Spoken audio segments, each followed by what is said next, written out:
talking about his last 3, but in particular, last 2, 12 innings combined, only 3 earned runs. Got to continue that success. Be very careful of the first strike against this Marlins club. They're a bunch of free swingers, and they lead the National League in strikeouts. He's got to use the changeup. That's a very effective pitch against a bunch of first ball, fastball hitting hitters. Here's how the Brewers will stack up defensively behind Parra. The regulars in the lineup tonight with Braun, Cameron, and Hart. Paul, Hardy, Weeks, and Fielder around the horn with Jason Kendall behind the plate. Prince Fielder, Ryan Braun, and Mike Cameron still error-free this year. Brewers have committed 20 errors defensively. And the numbers on Manny Parra. Picked up his first win in his last start. Manny now 1-4. And an earned run average that is on the proper decline here in the last 3 games. Parra's ERA 2.12 in his last 3 starts. And the first pitch to Emilio Bonifacio is outside and high. That is Angel Campos calling balls and strikes. Bill Hahn, Bruce Dreckman, and Gary Darling, the crew chief, over at first base. New acquisition for the Marlins, Emilio Bonifacio. Went from the Diamondbacks to the Nationals last year, and the Marlins made a trade for him with Josh Willingham to pick him up this year. But Rock, he has really struggled to get on base to start this 09 campaign. Yeah, really tough for a lot of teams to find a leadoff hitter that's willing to do the little things to get on. On base percentage under 300. You just can't score runs consistently when you have a leadoff hitter not getting on base. Bonifacio has lightning speed, has 6 stolen bases, but an on-base percentage of .298 and hitting .250 for the year. And then he comes right back with 2 strikes.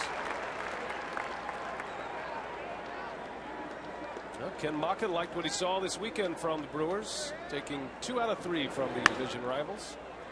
Weeks knocks it down, and that's going to go as an infield hit. Leadoff single for the Marlins, and a dangerous base runner aboard. And this Marlins club, they will try to run, but a lot of the guys that steal bases get thrown out a lot. Not a very good percentage for the Marlins. But Bonifacio able to get on base.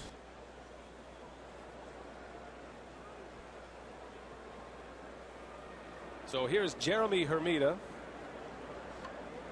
And Parra will pay close attention to Bonifacio over at first. He has 6 stolen bases. He's been caught 3 times. 6 stolen bases among league leaders in that category. Yeah, he and Hanley Ramirez, they will run. They're the only 2 that will run on a regular basis.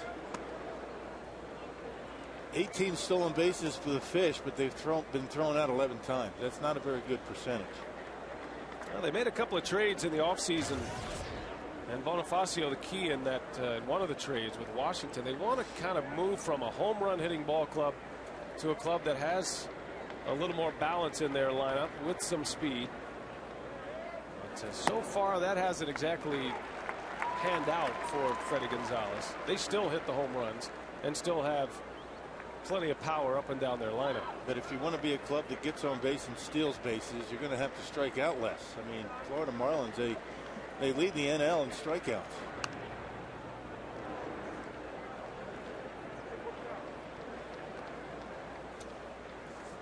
Florida checks in 17 wins, 15 losses. They are just behind the Mets in the National League East by a half a game.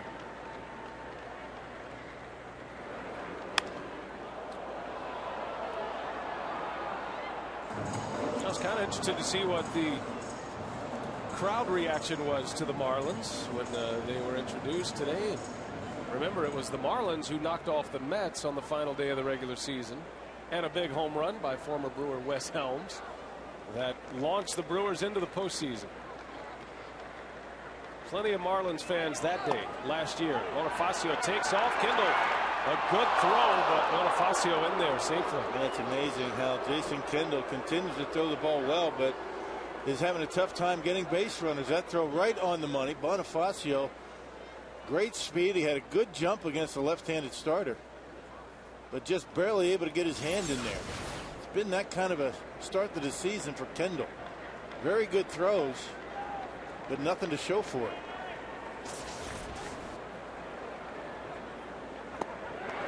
Ramirez swings and misses. Down he goes. So not only a strikeout, Parra able to punch out Hermida and keep Bonifacio right where he stands at second base. You talk about the greeting for the Marlins and the way they were able to help the Brewers get into the postseason. Don't forget, the Marlins beat the Brewers 5 out of 6 last year. And then there's that. They swept them here at Miller Park. So a bunch of Brewer fans probably remember that. I said that's the least the Marlins can do for the Brewers. Well, it was quite a scene in here last year at the end of September as Ramirez gets buzzed by Manny Parra. Florida's premier hitter, Hanley Ramirez, and a close shave. Ramirez coming off a monster week in Colorado. Just trying to get him off the plate a little bit. Tried to come inside. He saw Jason set up inside. Just got it up a little bit. And he hits him. So Ramirez taking a peek back at his dugout as he's drilled by a Parra pitch with a base open at first. And neither pitch really close. Kendall setting up both times. That one got him on the right thigh. They're looking back in the dugout. I'm not sure what kind of help he's going to get in there.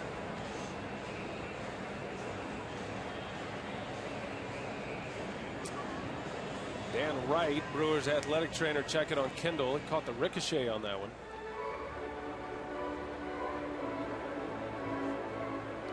Sometimes catchers end up wearing the brunt of those hit batters on the ricochet. They get the worst of it. Hurt your catcher more than you hurt the hitter. That's Kendall's right hand.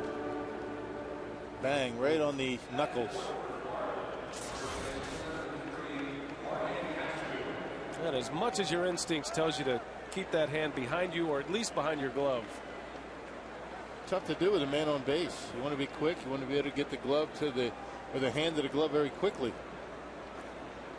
So first and second now for Cantu.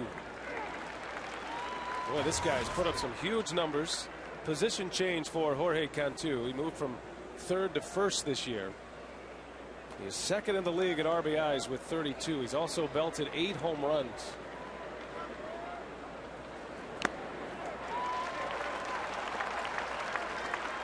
Provides pretty good protection for Hanley Ramirez, and don't think that that's one of the reasons why Ramirez has been so hot. This guy has been picking up the slack. Got to throw somebody strikes, top of the order. 2 on with 1 out. Just underway from Miller Park. Manny Parra surrendering an infield hit to Bonifacio and then hitting Hanley Ramirez.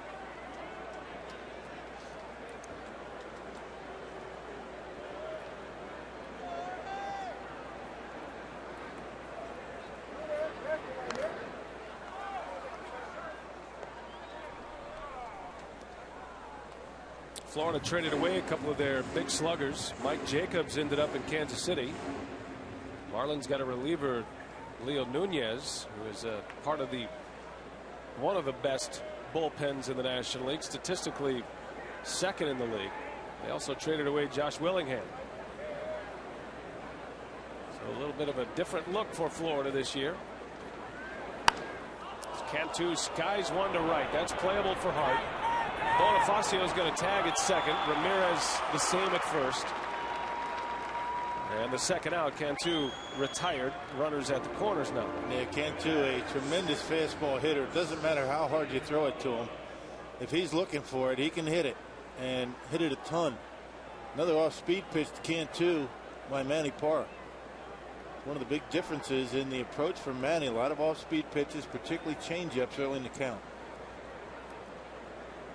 And Ken Maka and Bill Castro trying to get Manny, not at 100% every time, meaning back off a little. Maybe the 90% is good enough. Well, he was overthrowing early in the season, according to Bill Castro. I can understand that. Beginning of the season, make it out to a good start. Overthrow. Have a tough time putting the baseball where you want to when you do that. Parra in his second full season in the major leagues. Spent all of last year in the big leagues and was a big contributor in the starting rotation. Won 10 ball games. That one's driven into left by Ugla, and the Marlins have the early lead. So Dan Ugla drives in his 20th run of the year, and Florida jumps on top. Yeah, Dan Ugla is the poster child for a Marlins club that likes the fastball, particularly when he's looking for it. A 1-0 count, a mistake by Parr right down the middle, and Dan Ugla hits it hard into left field. First strike fastball is not a very good idea to this group.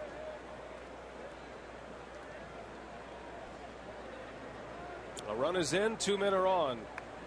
And here's Ronnie Paulino, another new acquisition for the Marlins. Paulino fits the bill to a T. He loves to attack the first pitch. Played with the Pirates last year. How about his offseason, Rock? He went from the Pirates to the Phillies to the Giants and then traded to the Marlins in one offseason.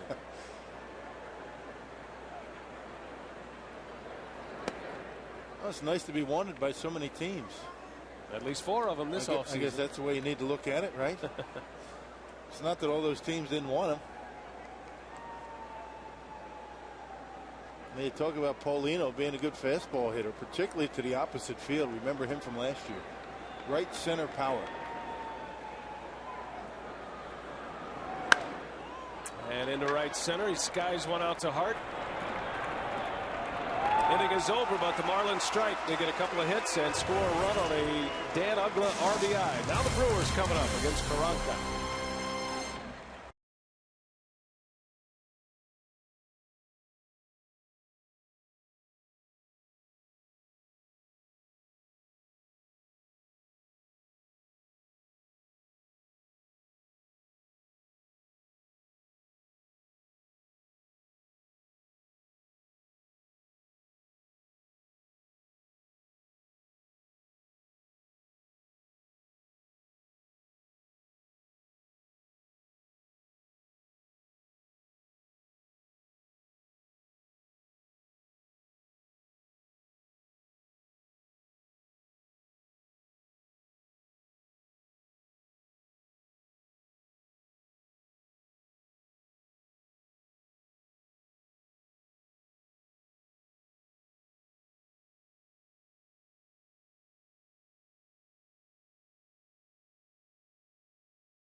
Emilio Bonifacio, 1-0 Fish as we head to the bottom of the first. And here is Ken Maka's starting lineup tonight. Weeks, Hart, and Braun at the top of the order. Braun, the play of the week in the National League this week. Fielder Cameron and Hardy in the middle, with Bill Hall, Jason Kendall, and Manny Parra rounding it out. Kendall's had a great month here in the month of May, batting well over 300. And that lineup will face left-hander John Karanka. And the Piggly Wiggly scouting report. Last start for Karanka in the major leagues, May of 2007. He's lost 3 straight starts in the major league. He's got a pretty good changeup to go along with an average fastball. And down in AAA, he was 2-1, 4 starts, 10 appearances overall. But as a starter, a 193 earned run average. Karanka coming off back-to-back 5-inning stints in AAA New Orleans, and 2 games where he did not allow a run. Sent Ken Maka and Willie Randolph scrambling for some videotape and some scouting reports on Karanka. The Brewers handle lefties well, specifically Ryan Braun. Nobody in the National League has a higher batting average against left-handed pitching than Braun.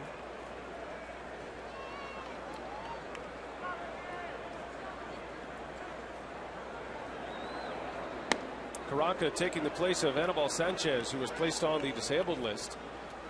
A shoulder issue, so Sanchez is going to be down a couple of weeks And Karanka is hoping that he's the one who gets to stay in his spot in the rotation.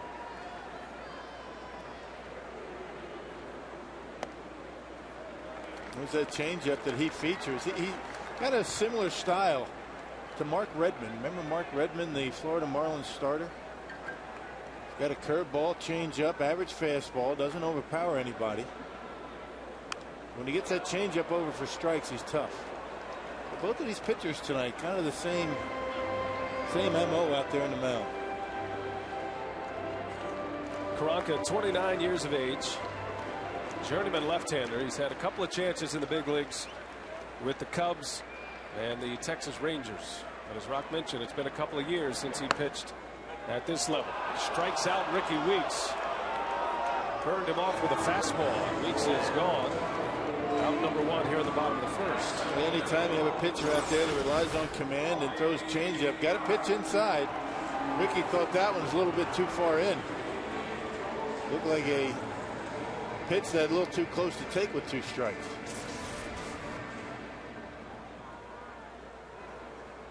One gone for Corey Hart. Another good fastball in there. Yep, 88 to 90 so far in the first inning. He's not going to get much more than that as the game wears on.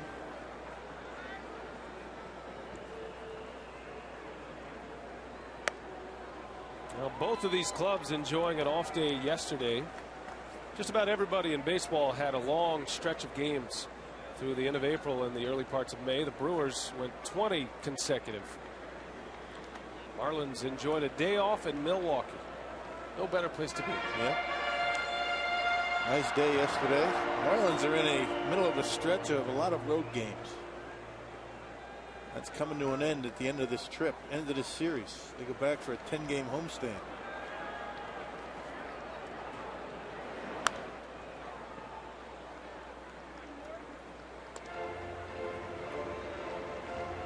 Giovanni Gallardo and Dave Bush, featured acts. Bush will be up on Thursday against Josh Johnson. That's going to be a nice matchup. Johnson, one of the best pitchers in the National League. His heart goes down the line, just foul. Brewers wrap up this homestand on Thursday afternoon and then head to St. Louis. And that'll be a key road trip for the Crew. Brewers go to St. Louis for 3, then an off day in Houston, 3-game series with the Astros, and then it's interleague baseball. The Minnesota Twins after that. So in all, it'll be a 9-game, 10-day road trip.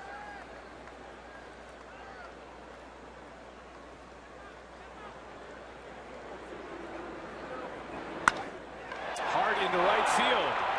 On the run is Carroll. And he's got it at the wall. Brett Carroll runs it down in deep right field. And it's out number 2. A good way to start your first start of the year. That's the first time that Brett Carroll has started this year. And coming off the bench. Handled that one pretty well. They say he's got a terrific arm in right field. Looked as though he knew exactly where he was on that extra wide warning track here at Miller Park.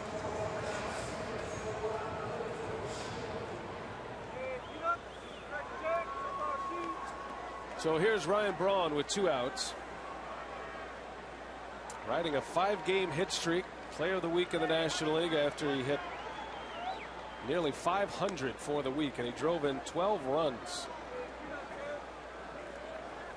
Braun almost won Player of the Week 2 weeks ago when Albert Pujols clipped him. So that gives you a good idea of how well Braun has swung the bat in the last 2 weeks. Big numbers across the board for Ryan Braun. Rock mentioned these two, Braun and Hanley Ramirez, all over the stat sheet among National League leaders. In a week that Braun could have been hurt, an MRI proved he was healthy, and he puts up the big numbers. And Braun lines out one into the gap. Hermida will run it down, and a 3-up, 3-down inning for John Karanka. Head to the second at Miller Park. 1-0 Florida leads.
That he threw some curveballs that I thought were quality too. So I think he's hopefully starting to learn himself and what type of effort level he needs out there on the mound in order to throw quality strikes. So hopefully that's coming around to him. Is he a guy who... That's Maka on Manny tonight's starter, who has found the mark in his last 3 starts. He has a 2.12 ERA over that span after posting an ERA north of 8 in his first 3 outings. And guys, he gave up a run in the first inning, and it'll be interesting to see how he bounces back this inning, guys. Well, the one thing the Brewers were able to do for him in Cincinnati, they gave him a boatload of runs to work with, 15 of them in all, and all of his starts combined, the Brewers had only scored 10 runs. So if you're not going to get a little bit of confidence going out there and with a 5-0 lead before you toe the rubber, I don't know what will.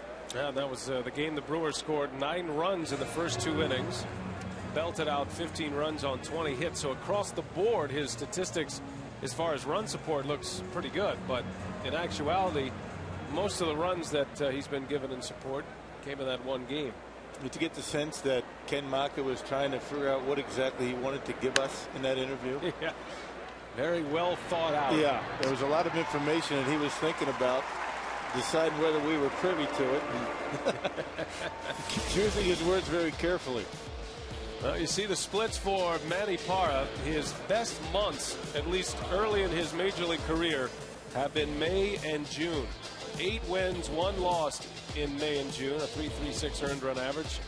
There was a stretch last year where he won 8 in a row through May and June, and he was one of the best the Brewers had to offer, and Ken Maka and Bill Castro anxious for Parra to return to that form. But he's starting to show some signs of getting there. In his first 2 May starts, he's thrown 12 innings, not including today, and only given up 3 runs.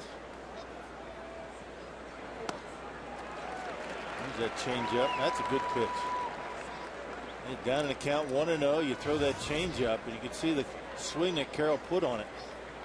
If that was a fastball, I think he would have hit it pretty well.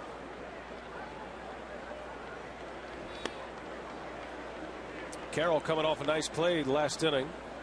Up against the wall, taking an extra hit away from Corey Hart. Carroll's been used a lot as a pinch hitter and a defensive replacement. Getting a chance for some consistent at-bats here tonight for Freddie Gonzalez.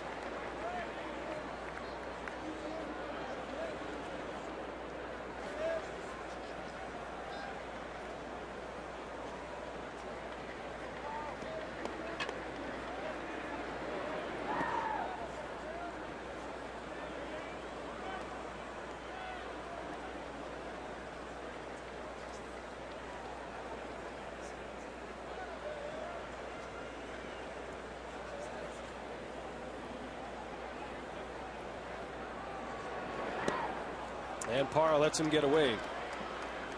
So a 1-out walk to the 8th place hitter in the Marlins lineup. Say, we hope you're a fan of Fox Sports Wisconsin's Facebook site. If you're not, this is the week to become a fan for sure. We're giving away Brewers tickets. For a chance to win tickets to tomorrow's game, just log on to Facebook and comment on the wall post.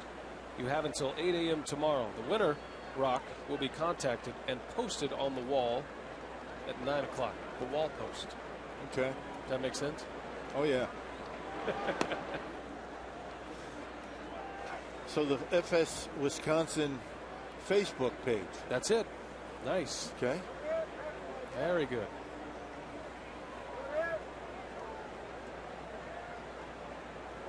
You're a big part of that Facebook page, by the way. Lots of information on there. Well, Karanka gets a good bunt down. And Hall makes his only play. Out number 2. Sacrifice bunt for the Marlins pitcher. They get that bat out in front. Lefty versus lefty. Perfectly executed. Got it out there. The barrel of the bat was above the handle. Simple little fundamentals, to think of that you have to abide by when you're trying to bunt. If you get the barrel of that bat above the handle, you can't pop it up. There's no way. Get it out in front, barrel above the handle, and you get the ball down most of the time. Just that easy. Sounds easy. Made it look easy. Sounds easy. Top of the order now, Bonifacio with 2 outs. Good pitch for Parra to get ahead. You get a 90-mile-an-hour fastball coming at you, has a tendency to dip that handle down, or dip that barrel down a little bit. A little panic sets in.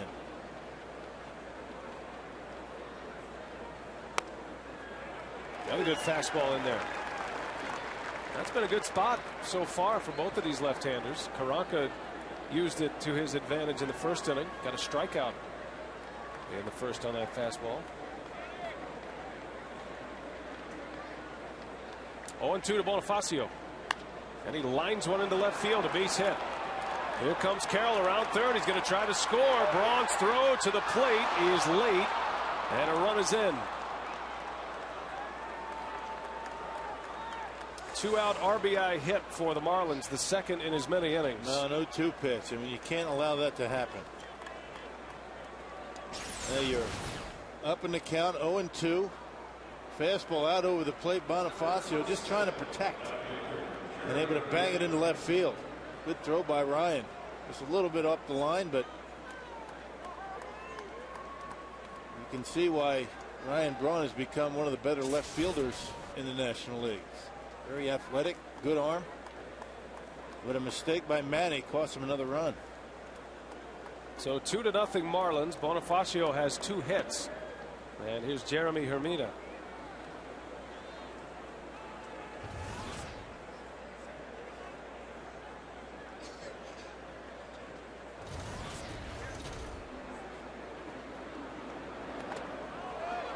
That one's in the air. Bonifacio 2-3rd on a wild pitch. And a shaky start tonight for Manny Parra. You can see where that ball bounces in front of home plate. Got Jason on the shoulder. Hit him so square, couldn't see it. Went straight up in the air. Not much a catcher can do about that. A ball that bounces in front of home plate, it's all luck. We're just glad to get a piece of it.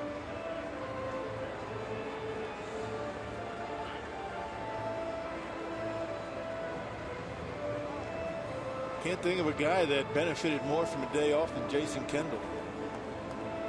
Catching a lot of nicks, a lot of foul tips.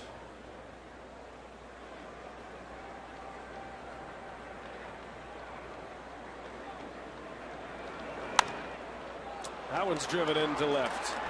Another 2-out RBI hit for the Marlins. And the one guy that Parra was going to need to contain, the only lefty in the lineup, Jeremy Hermida, delivers with a single, and it's 3-0 Florida. Well, got behind in the count 2-0 this time. Hermida looking fastball, got it out over the plate, and did a nice job taking it to the opposite field. And now Parra will have to deal with Hanley Ramirez.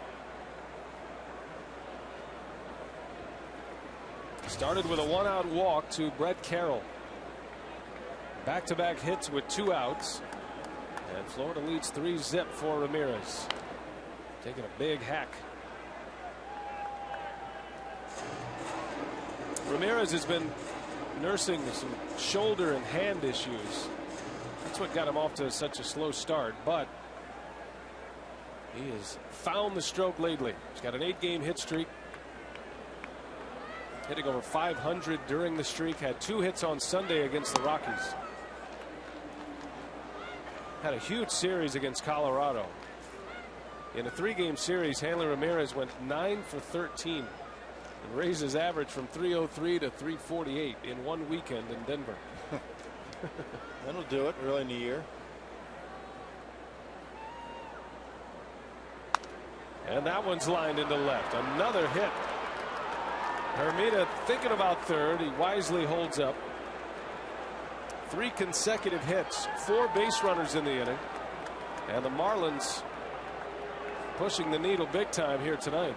Another off-speed pitch. Hanley Ramirez out in front, but able to stay back just enough to get the end of the bat on it and punch it into left field.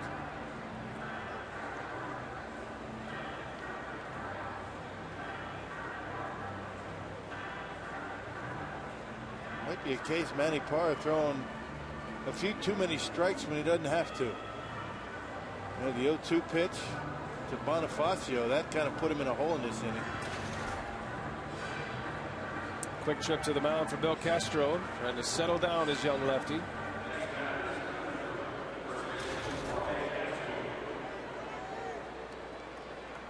Well, Parra with 2 runs in here in the second will face Cantu. Cantu flew out to right his last time up. Jumps on the first pitch, a bouncer to Hall, easy play to third, and the side retired, but a sluggish start for the Brewers starter. Down 3-0 early. Brewers have some work to do.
Bobblehead right there. Well, earlier today, the Milwaukee Braves Historical Association honoring Bob Uecker. He was inducted into their Wall of Honor. Nice press conference today, emceed by my partner Bill Schroeder, and the guest of honor, Mr. Baseball, receiving the great honor into that Wall of Fame there. Bob Uecker will be joining us hopefully in the 4th inning, and Bob Uecker honored at a press conference this afternoon. If you missed the special interview during the pregame and you want to see footage of the entire press conference, it's posted on our Facebook page. Just search for FS Wisconsin and share your comments and opinions with others. Very lucky we are to have Bob Uecker in Milwaukee. Fielder goes the other way and a base hit. What's amazing about Uecker, I mean, here's a guy that's done just about everything. I mean, television, movies, baseball announcer for 30+ seasons, and he just takes it so matter of fact. He really doesn't really think that much of it, and very gracious about the whole thing. Good approach by Prince Fielder. Bob Uecker could be proud of that swing. You mentioned Bob Uecker's name and good things happen. See, well, we're hoping to get Bob over here in the 4th inning to talk about the honor, and for a man who grew up in Milwaukee, it is quite an honor. He reminisced about when the Braves arrived to this city from Boston. So hopefully have that for you in the 4th inning. Unless he either forgets or just completely blows us off. Oh, he won't. Nah, he'll be here. Cameron pulls one over to third. Bonifacio to second for one. They cannot turn the double play, but the Marlins get the lead out at second base. And nice play at second base by Dan Uggla. That ball could have gone into right field. Terrible throw by Bonifacio. Tried to be a little bit too quick. Maybe didn't have a good grip on it. But check out Dan Uggla. Saving his third baseman an error. That was a tough hop. And still able to get the throw off to first base. It's kind of short-armed it over there. That's the worst kind of hop. The long hop is easy to handle, and the real short hop is easy to pick, but that middle hop, in between hop, tough. J.J. Hardy with one out. Brewers in a hole early tonight. 3 runs for the Marlins on the board on 5 hits. They got a run in the first, and 2 in the top of this frame, and all 3 runs coming with 2 out hits.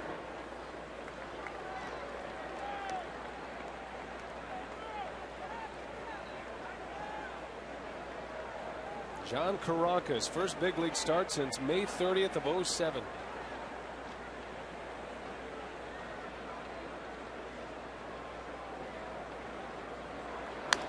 Hardy over to Bonifacio, 5-4 to 3 in a double play. And the inning is over just like that. 3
Farm and Fleet. You'll always find value at your local Farm and Fleet. By Piggly Wiggly. Shop the pig and save. And by Ho Chunk Gaming, Wisconsin. Brewers and the Marlins, first of a 3-game series here at Miller Park. And an early start for Florida tonight offensively. They get 3 runs in the first 2 innings. And Manny Parra trying to settle it down here in this third. Parra will face Dan Uggla, Ronnie Paulino, and then Cody Ross.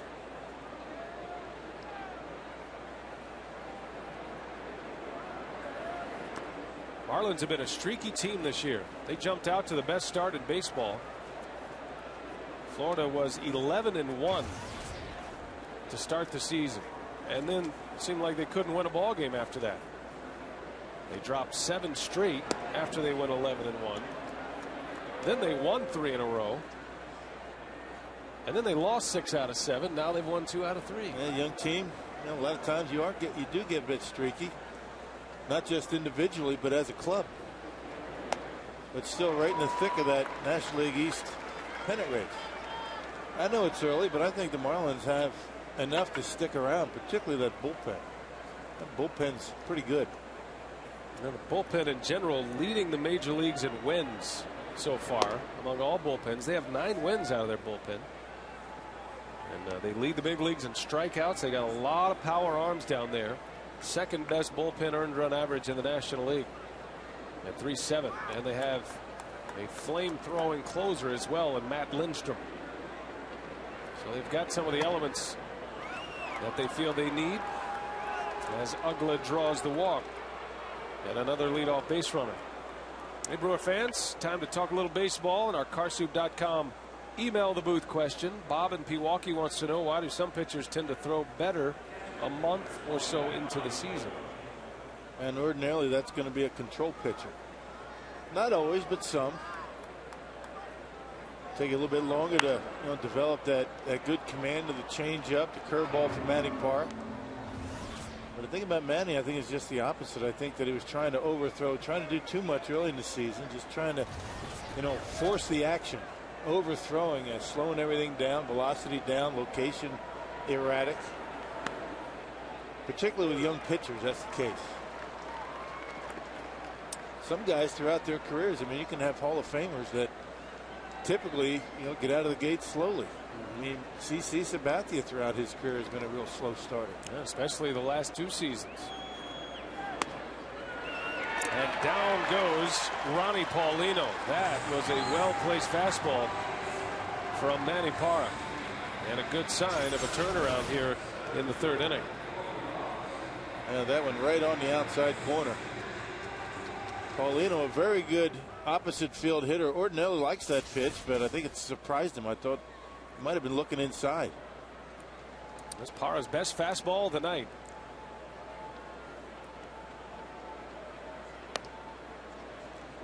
Cody Ross with 1 man out.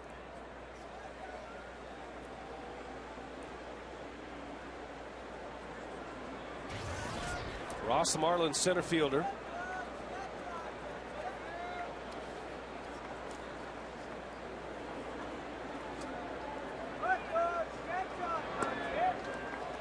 Curveball for a strike.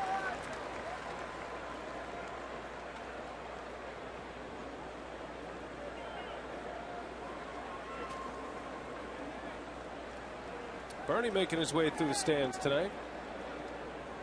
He's got a chance to do some sliding this evening with the Brewers facing a left-handed pitcher. That one's drilled over to Hall. Got a chance for 2 here. 5-4-3 double play. Billy Hall, a terrific stab on a hot grounder. And the Brewers go around the horn and turn 2. When we come back, Mr. Baseball.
Joining us, the Brewers and the Marlins. Game 1 tonight. The Marlins, the free swinging fish, and their power hitters kind of pecking away at the Brewers. 3 RBI singles, and all coming with 2 outs. Dan Uggla, Emilio Bonifacio, and Jeremy Hermida all driving in runs. And Florida leads at 3-0.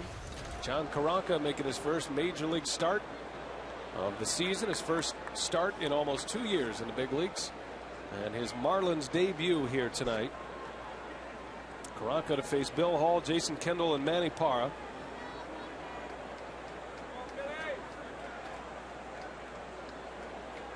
Hall once again this year, Rock, very good against left-handed pitching. He's batting .426 this year, which is 2nd in the National League. Yeah, just loves it when that pitch is coming into him.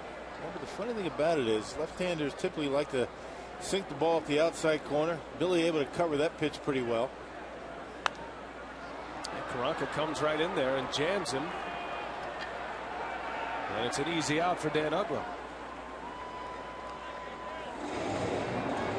So far anyway, John Karanka has been able to control the inside corner with that fastball, and he's tied up the Brewer hitters thus far. And on 0-2, he decided to come inside. Came up and in, got it in there enough to pop him up. A lot of mistakes are made on 0-2 trying to come inside. Not that time.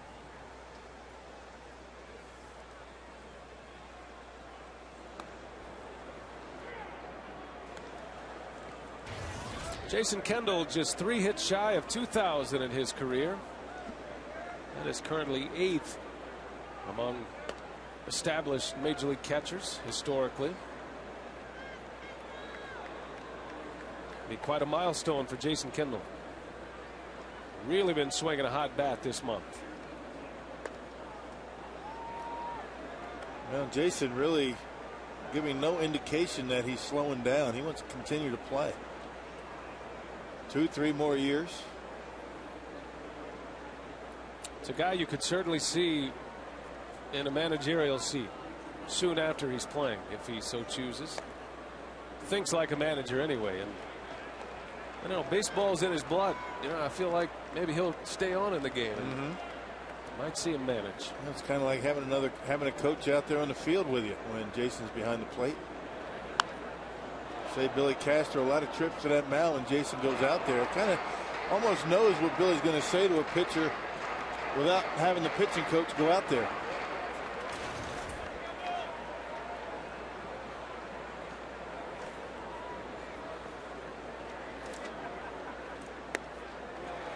And Kendall draws a walk, so the Brewers have their third base runner, a hit and a walk so far today given up by Karanka. Man on for Manny Parra. Now follow the Brewers on your iPhone and iPod Touch with MLB At Bat 2009, featuring play-by-play video highlights and live audio broadcast. Visit Brewers.com on your iPhone or iPod Touch.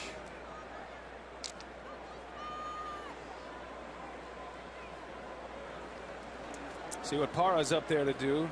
Bunting situation typically. Parra normally handles the bat pretty well. He's only 1 for 12 this year. And he squares early, takes a strike. Parra has a career batting average of .203. Collected a hit, his first hit of the year in his last start in Cincinnati. Here's a good bunt to the right side. Karanka gloves it and shovels it over to Cantu for the out. It's a good bunt by Manny Parra. That advances Jason Kendall. And we'll see if the Brewers can return the favor to the Marlins with a 2-out hit. And they bunt that a little bit harder. That's a base hit. Sometimes when you bunt it too hard, that can be a good thing. But nice play by Karanka, who ordinarily a left-handed pitcher is going to fall off toward third base. Able to get over there down the line. Surprised he didn't just tag Manning.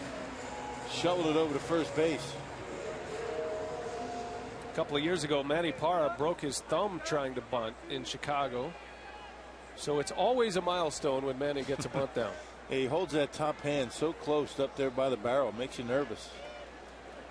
Here's Ricky Weeks with 2 outs. Check out the Powerball home run leaderboard for the Brewers. Weeks is on this list just behind Braun with 7 long balls this year. As a team, the Brewers have hit 40 home runs. Ricky has a 5-game hit streak going. Struck out his first time up.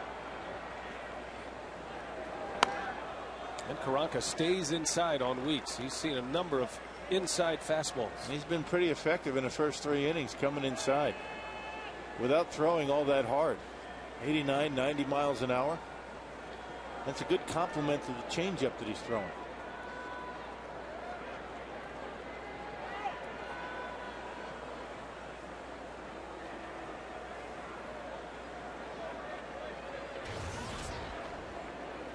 Ricky among the league leaders in runs scored this year. He and Corey Hart are on that list. Weeks 7th in the league with 24 runs this season.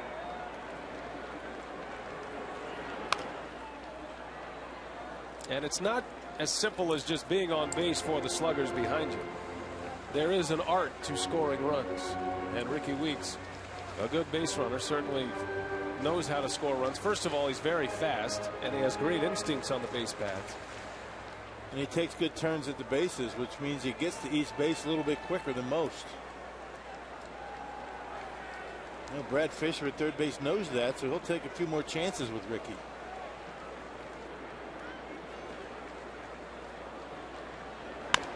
Little bouncer, Ugla picking up the big hop, and the inning is over, and the Brewers strand a runner. So 3 shutout innings for John Karanka. 3.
Great honor today for you, Bob.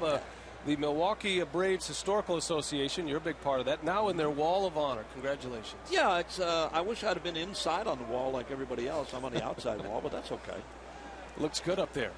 Your picture. No, it was a nice thing today and last night. Thanks to Bill Schroeder too for working today and getting here early and doing that stuff. And I saw you there too. But yeah, it's a nice deal. You know, I'm happy to have been a part of the baseball scene in Milwaukee. And you saw the Braves arrive to Milwaukee from Boston, so it's got a little extra meaning for you, I would imagine, having lived here. As I said earlier today, Brian, having been born and raised here, and then watching the Braves come here from Boston, and as a Sandlot player, being able to sign a minor league contract and then playing here, in front of your family and friends and all that other stuff is, like I think. They said I am the first native Milwaukeean to ever play with the Braves, and I had one on there. I'm the first Milwaukeean to be sent out by the Braves too. So. You told a story today at the press conference that I was not aware of, that you caught Warren Spahn's game, that he became the winningest all-time left-hander. Yeah, it was in Milwaukee over at County Stadium, and he won. I think it was number 327, winningest of all time. Rocky, you would have loved to have caught him. Nice and easy, huh? Well, you know what? There were times we didn't use any signs, because he only threw a slider, a little slider, and he had a screwball and a fastball. And he only threw maybe 86, 88. He didn't throw hard. So you didn't have to use sign. He pitched basically away from right-handers and in. Knew exactly where it was going. All the time. Every time. You never sat any place but outside. Very rarely did he ever pitch inside. Left-handers used to hit him hard because he didn't have a big breaking ball. He didn't have a big curveball. A little slider and that screwball. And he would not throw a screwball to a left-handed hitter because coming into his power. He can hit a little bit, couldn't he? Oh, yeah. I tell you what, I think he may lead all pitchers in lifetime home runs. Yeah, he was a pinch hitter. He was a pinch hitter sometimes. Yeah, he was good at real good. Now saw Johnny Logan down there today. He was at the dinner. He's always a barrel of laughs. Huh? He worked as a waiter last night. He was MC, waiter. He did everything. Bartended. He's one of my all-time favorites. Now we saw an old commercial of Johnny Logan as Parra picks up a strikeout and doing a Gillette commercial. Yeah. He's like, hey, I still use those Gillette razors. Except today. He was the guy, he wasn't using the Gillette. He was using another inferior blade that cut him all to death. And then they would show the Gillette guy. So this was from earlier today. The press conference happened about 3 o'clock or thereabouts. Yeah. Earlier today. There's a great picture of you. And I was actually taking stabbing a foul ball, it looks like. Taken during a game, yeah. I never was in a game that long. You know, it's amazing, Luke, how important the the tradition of the Milwaukee Braves continues to be here in Milwaukee, and you're now a part of that. Yeah, you know, the thing that always bothered me a little bit, Bill, and it's understandable though. A lot of young people don't know the Braves were ever here, younger kids, and I think this historical society and Johnny Logan and Bud Lee, who does such a great job, and a number of other people, to make it known that they were a world's champion here in 1957. They could have won 58 and 59 too, but they missed. So I mean, they were big. I mean, and we talked about this earlier today. The first National League city to draw 2 million people. Right. Milwaukee. New York, St. Louis, exactly. Chicago, beat them all. Exactly. So that was a great time here. You know, the one thing that is funny for me, and talking about the Braves coming here from 1950, they weren't here really all that long, and they left and went to Atlanta, and the Brewers have actually been here longer. Back-to-back strikeouts for Manny Parra. Show you some video, Bob, of last night. We're all excited that you actually made it today to work, because last night you guys had a big shindig at Potawatomi. Yeah, it was really nice. That was my first time in Potawatomi. Boy, what a beautiful place. And Bud Selig, the commissioner, was there, and we had a good time. I warned everybody to leave early before Johnny started driving the streets. It was good to see the commissioner as well, and he got in a couple of digs on you. Did you write his comedy last night, or did he bring that? No, himself? he was. He's been one of my favorite. He's the guy that brought me here in the first place. And I guess someday he'll pay me. You got a lot of invoices stacked up, I would imagine. He's a good guy. I've been a great fan and friend of Buddy's for a long time, and I tell you, I think he's going to be the best commissioner baseball's ever had, ever. A lot of innovative decisions. I'd like to ask you about something that I didn't realize. You were kind of heading toward a scouting role, perhaps, before you went into broadcasting. Is that true? Well, I wasn't heading for a scouting role. They wanted me to go look at some players up in the Northern League until I did get started in the broadcast group. And I'll tell you when we come back. Good. Bob Uecker's coming back with us. Manny Parra strikes out the side. We head to the home fourth. Brewers coming up. They've got some work to do tonight.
Aflac trivia tonight, and the question is, which team selected Trevor Hoffman in the '89 Major League Draft? chew on that for a little bit. We'll have the answer for you in just a moment. Under the dome and the lights of Miller Park. Beautiful night outside. A little chilly, though, so the roof is closed. And Bob Uecker is here with us, inducted into the Wall of Honor for the Milwaukee Braves today and the Milwaukee Braves Historical Association. And we're glad to have Bob join us here as we move into the bottom of the fourth. I want to hear about the story now. Well, Frank Lane, I wasn't doing anything around here. I was going to work on the broadcast, but in the meantime, Frank Lane suggested I go up to the Northern League and scout. I didn't know anything about scouting, so, I saw a couple of John Wayne movies. That was about it. And so I asked him, what do I do? And he said, grade these players Major League. I said, all right. So I went up there, and I met a lot of old-time scouts, guys who've been around for a long time and hanging around American Legion posts and having a libation every once in a while. Picking their brain, right? Yeah, exactly. Okay. I didn't even have a stopwatch, but I'd go to the games and I saw these guys with stopwatches, and I pretended like I had one, and I'd click it, make believe I clicked, and then I'd look at theirs. What'd you get on this guy?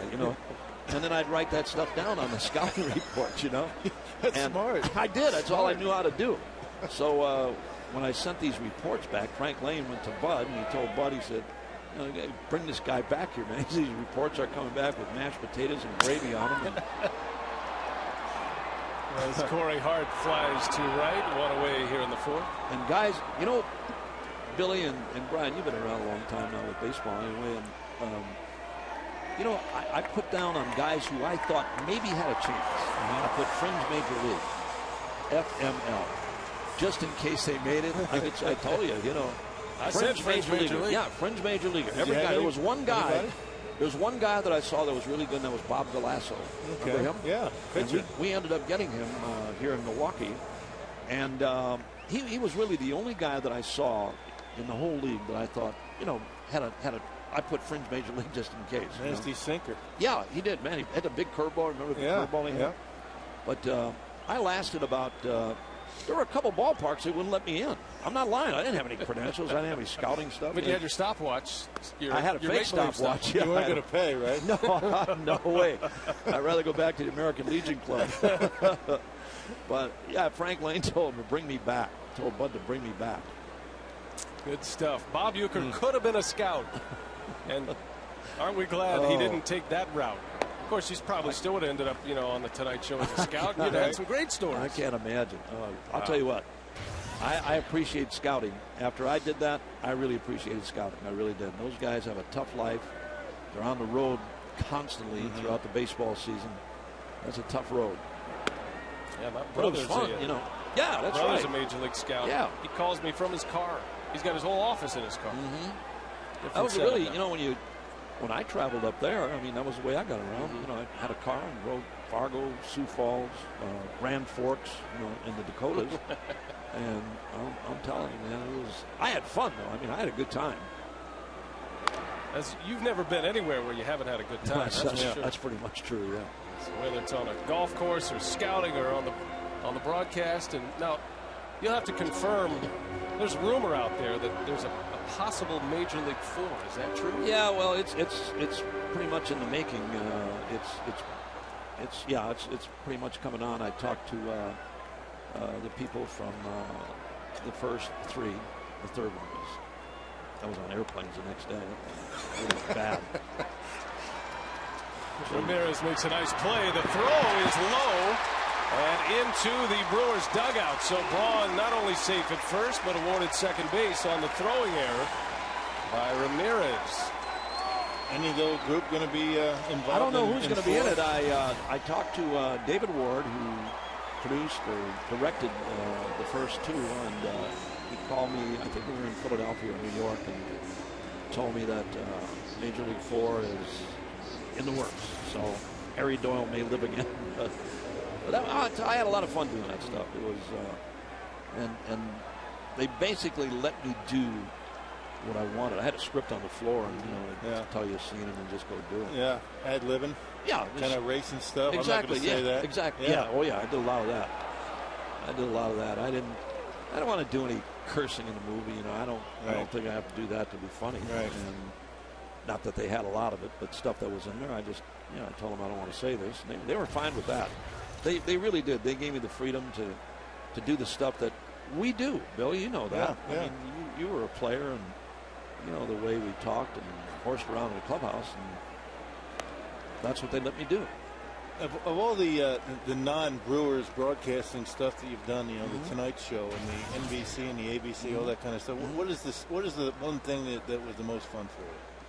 Well, outside of baseball, yeah, probably Mr. Belvedere.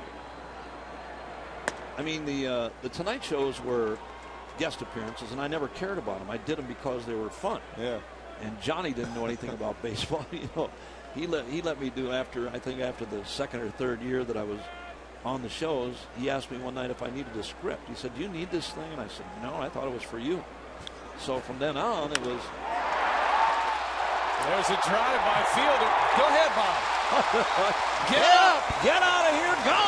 Yes, sir. Fielder. 2-run home run.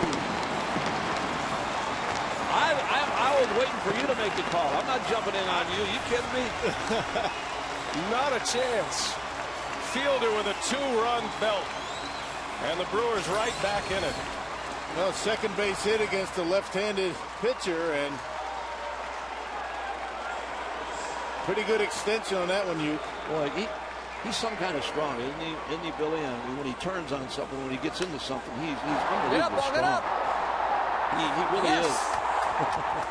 And he's one of those guys that can hit a ball hard down the line like that without even extending his arms. Yeah, I wish, and he's done it a couple of times. We've seen him go the other way every once in a while. They keep pitching him that way. He goes that way, but he's got such big power. I mean, you can go out any part of the ballpark, any place. Yeah. So Fielder, a 2-run homer, is 6th of the year. You got to call a home run with you, man. No, that was great. No, that was great. You got to jump in there. If you ever forget your lines, they're right there. Yeah, that's you know where that came from? It came from the dugout. That's what we do in the dugout. Every player, I think every player in the dugout, when a guy hits one, every guy says, "Get out of here! Yep. Get up! Get out of here!" Yep. That's where I got it. And we have proof of that very fact. As Bill Castro wearing a microphone tonight. Listen in. Get up, ball! Get up! There it is. He's stealing your line. He said yes. So true. He didn't really say go on like we really needed. He said get up though. Yeah, but it's true. Every player does that. Everybody does it. I used to do it when I hit one myself. I'd be running. I'd get up, get up. Brock said when he used to bat, he'd be in a long slump. He'd hit a pop-up foul, and he'd Rocky, say, get caught. He was there. He saw it. I did a lot of Rocky's games. Rocky hit some long home runs. He really did. Rocky was a good catcher. Few and far between, you though. You know, the home runs, few and far between. Oh yeah, I hit a couple off Sandy Koufax, and I was always afraid that it was going to keep him out of the Hall of Fame. Every time I saw him, I apologized to him. Yeah, good numbers against Koufax. Yeah, I did. I don't know why. Cameron takes a called strike 3. That is out number 2. Yeah, what he's talking about. You know, you get into these stretches. You know, I don't know if you're a big strikeout guy, but me, Rob Deere, you know, we get into those stretches where you're striking out all the time. You had a weak pop up over by the dugout. You're just hoping the first baseman catches it. Any out you make other than a strikeout, you'll take it. Get caught. Get caught. I used to tell my managers, what's different than me than Don Carter? He strikes out a lot. Well, everybody likes that. He's one of our top bowlers. My first home run I hit at Miller at the County Stadium. I hit it off of a guy named Diomedes Oliva, and it was in our park, and the fans threw it back on the field. And then the Pirate left fielder threw it in the stands, and they threw it back again. It went out like 4 times. That was embarrassing. Your home crowd. Yeah, with that kind of treatment. I found out it was my son, my oldest son. He threw it back. Bob Uecker in the booth with us, inducted into the Milwaukee Braves Wall of Honor today. And if you ever forget your last name, it's right up there among the other greats as well. Your call and your name. I've had a lot of fun here, Brian. I really have. It's been great. And I'm enjoying myself. You know, I come out here every day and I enjoy doing the games yet. And I'll know when to quit. I mean, if I ever want to quit, I'll quit. But No time soon. No, I feel good, Rock. You know, we need you around here. Yeah, I enjoy it. I love being around you guys. You know that. Being around the players, and it's a lot of fun. Hardy into left center. And that one's going to fall for a base hit. It goes to the wall. J.J. racing towards second. And the Brewers have a 2-out double from J.J. Hardy. Now the tying run in scoring position. Look, it's amazing to see this lineup attack left-handed pitching. Yep. I mean, you know, the obvious reason would be all the right-handers, but these guys just crush left-handed pitching. Yeah. You know, the one thing that I always I think a lot of people think it's easy to hit against left-handers. It's not. There's some pretty good left-handers in baseball, and people that platoon, I always had a special admiration for them because.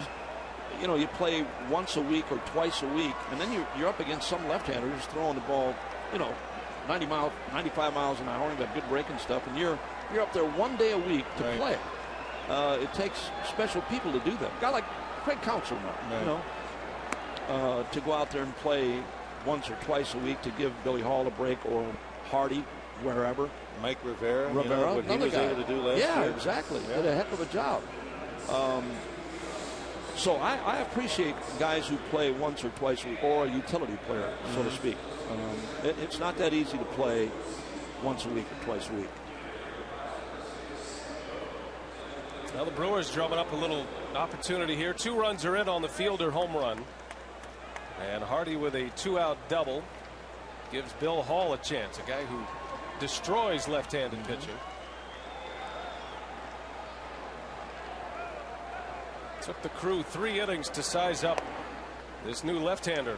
John Karanka making his first big league start, but now 4 hits and a couple of runs in. Second time through. I mean, these guys, they make adjustments quickly. Yep, I mean, big leaguers. It's always nice to have that breaking ball coming into you, too. Yeah. Rock, instead of going away on you, Billy making Hall you buckle. Yeah. That slider, that right-hander slider. Yeah.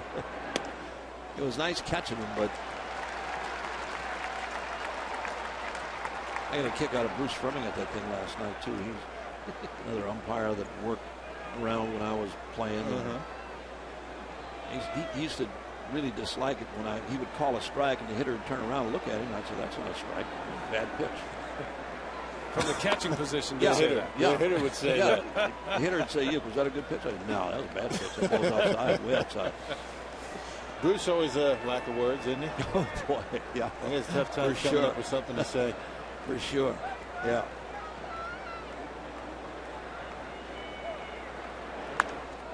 There's another umpire I used to really dislike that when I did. His name was Bob Engel. And I think he got banned from baseball for stealing cards or something out of a card shop. He did. But he used to really dislike, or hitter would ask for a ball, and the pitcher would throw it in, and I'd look at it and throw it back. You know, he'd say, "What do you do that for?" I said, "The ball looked all right." He said, "Get the ball back here." Or tell him it wasn't a strike. Gee, I didn't make a call like that. That ball's way outside. I think that's why I didn't play a lot too much. You know? Umpires get upset with you. Don't want to ruin it for the rest of the hitters. 3-2 to Billy. And there is ball 4. So the Brewers with 2 on now with 2 outs. I told you, Rock, you bring Uke to the booth, good things start to happen. That's what you do. That's great. I appreciate it. And I've had a good time here. I really have. It's not only here, you know, anywhere. I don't care where we go. You know, we have a good time. We go on the road. We have a good time. Yeah. Get a chance to play a little golf once in a while. And this is a great game. I wish everybody had a chance to do it and be involved in it, and you know, have the opportunities to be a player, and then to be able to come up here and sit and do color, play. I don't care what you do. That's a big time thing. Tough to get this game out of your system. You know what? It always is.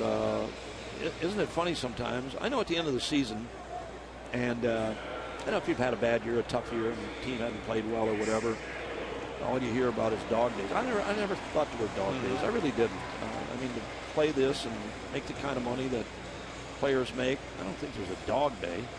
And, you know, the season is over. You get a little bit tired, but man, 3 weeks into the off season, let's Ready to go. get You know, back, you got right? at a certain time every day you're supposed to be someplace, and that means the ballpark. And all of a sudden, you don't do it anymore, and I get to missing it. And it certainly becomes your family. And I'm trying to, when do you think? What would you say? What age were you when you first put a uniform on? Maybe T-ball. I mean, you've literally been involved in baseball. Yeah, we didn't have T-ball back then, Brian. We didn't even have Little League ball when I played. We had Police Athletic League, they called it. Then American Legion ball was really big when I played, and then I played here in Milwaukee. We had a team here called Roar Jewelers, a Sandlot team. We won a championship, I don't know, 5-6 times. And we really had some good players, good Sandlot players. And the sponsorship of teams at that time, that was great. We'd go to the ballparks here, Kinnikinnick Field, Wickfield. I mean, you see 2,000 people, 5,000 people at these Sandlot games. I mean, Sandlots were big in Milwaukee, it really was.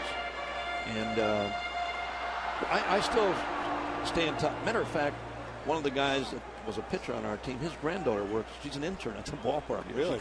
She came up to me one day and said, "My grandpa said to say hello to you." And his name is Carl Carstens. And you still get to see some of these guys that you played Sandlot ball with for you, back home for you. That's a big part of it too. Sandlot baseball. That's a foreign term. Yeah. Even in my generation, my generation, we played pickup games. But never the prototypical stereotype. I went to do the Little League World Series once. I only wanted to do it once.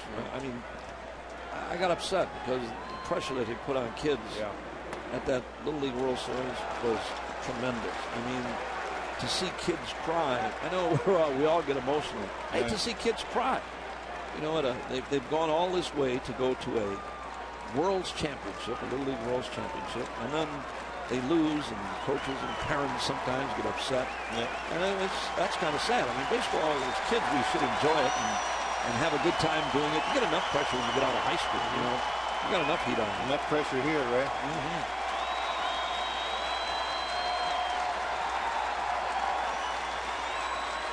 Full count to Kendall, 2 on for the Brewers. Tying run at second base. The runners take off, and Kendall yanks it foul. You got guys playing Little League baseball today throwing tremendous curveballs. That's what I can't stand. Put so much heat on these kids. There was such a high price to pay for, what they do as 12-year-olds or 13-year-olds. That's tough. I got a good feeling about this pitch, Bob. You want to call it? All right. Come on.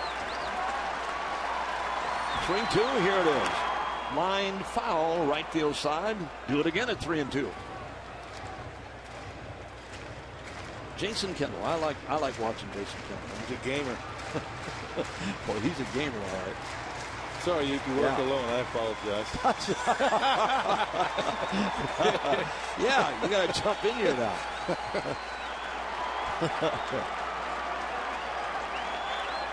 3-2 Marlins in the fourth.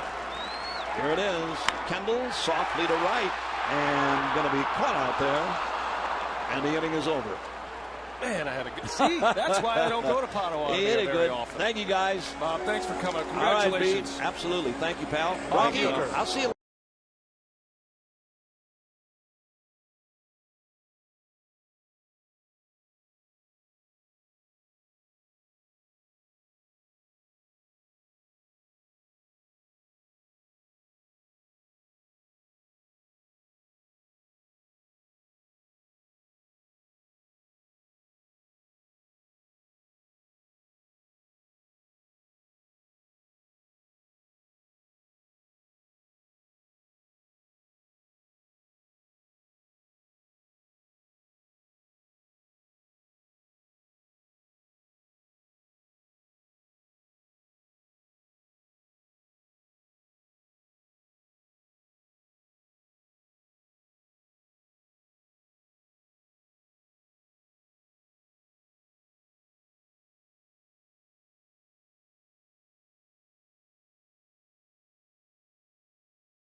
Well, the Brewers right back in it with a home run from Prince Fielder as we head to the 5th at Miller Park. 3-2, the Marlins lead it.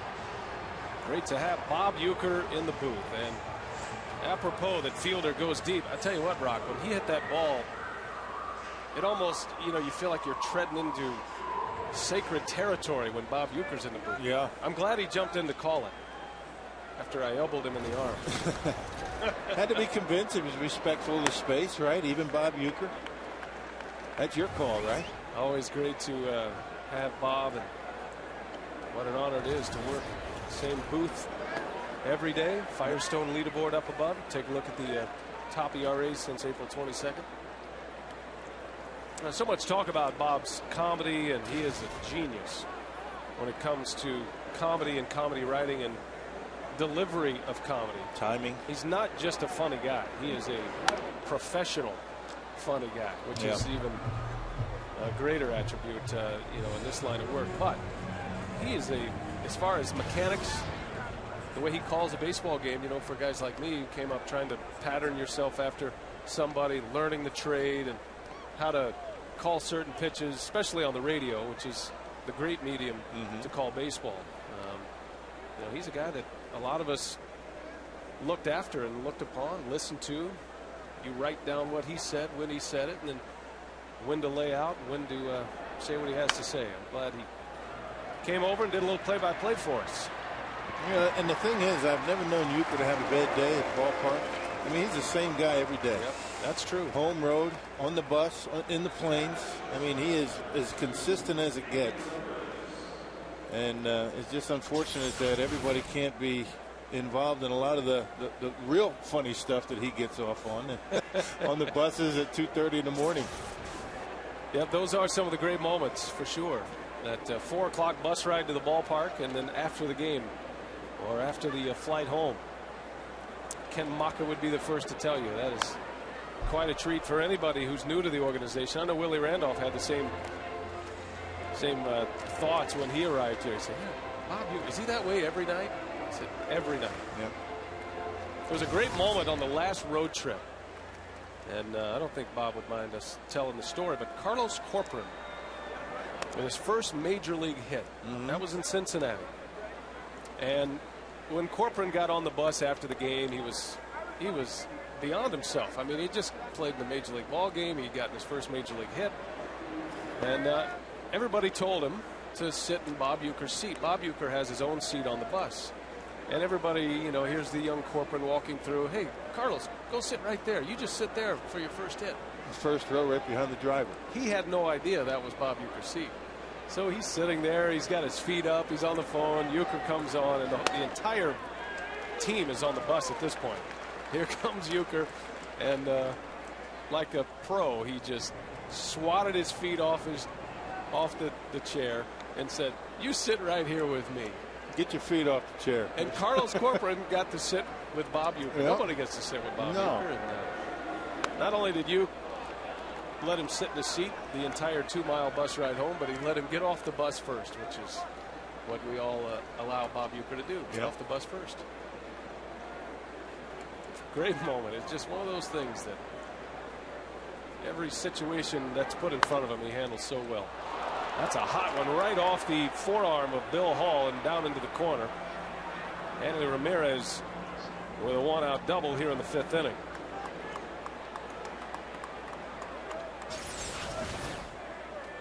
Yeah, we talked about how hot this guy has been, and you can see why. A fastball out away from him, able to rip it down the line. Tricky hop for Billy Hall, can't come up with it. Seems like everything he hits right now is right on the nose.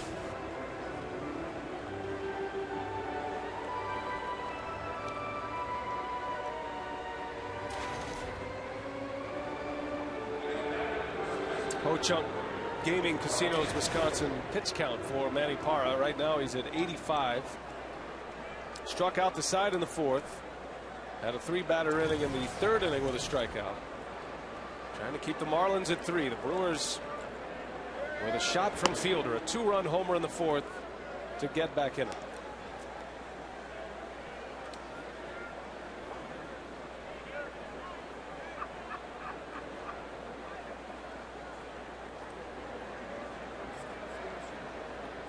Jorge Cantu is 0 for 2 against Manny.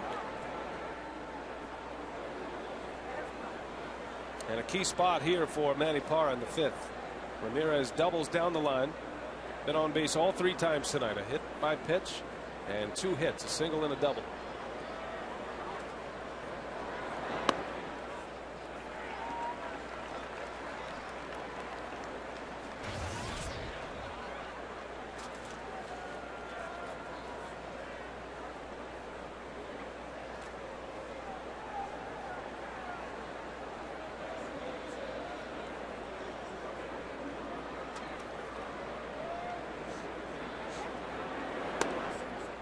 Two and 1 on Cantu.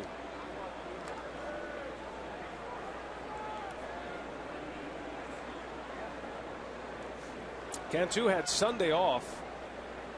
He had played in every game until then.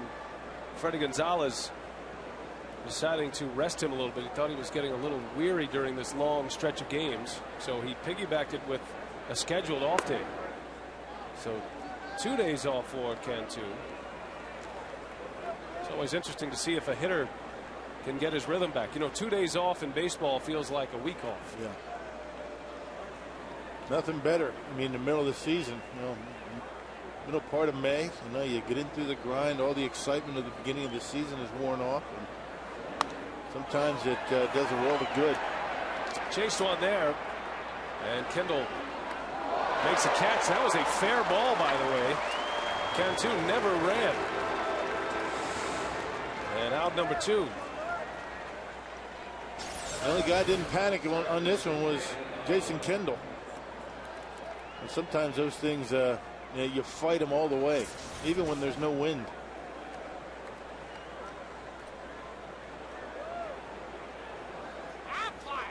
Aflac trivia question. Which team selected Trevor Hoffman in the '89 Major League Draft? And there's the answer, the Cincinnati Reds. And then Hoffman was a Marlin after that. Matter of fact, Trevor Hoffman was a shortstop in the Cincinnati system. Strong-arm shortstop, and credits Jim Lett, the Double-A pitching coach in the Brewers chain now, for helping him convert to the mound.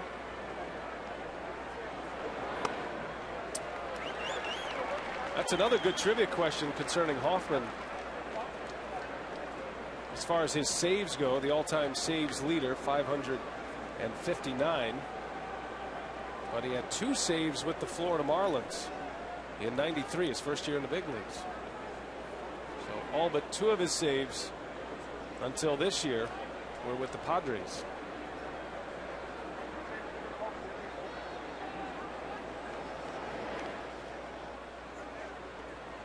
If you ask somebody, name the 3 teams Trevor Hoffman has saved games for, they'd get 2, but that third one is a tough one. I think people believe that Trevor Hoffman only played with the San Diego Padres before coming to Milwaukee. He was up with the Marlins in '93, and then he was sent to to San Diego that same year. 16 years as a Padre before his time here in Milwaukee this season.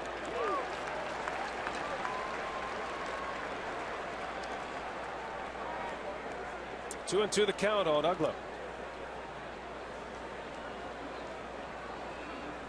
It's been a go figure kind of season for Dan Uggla.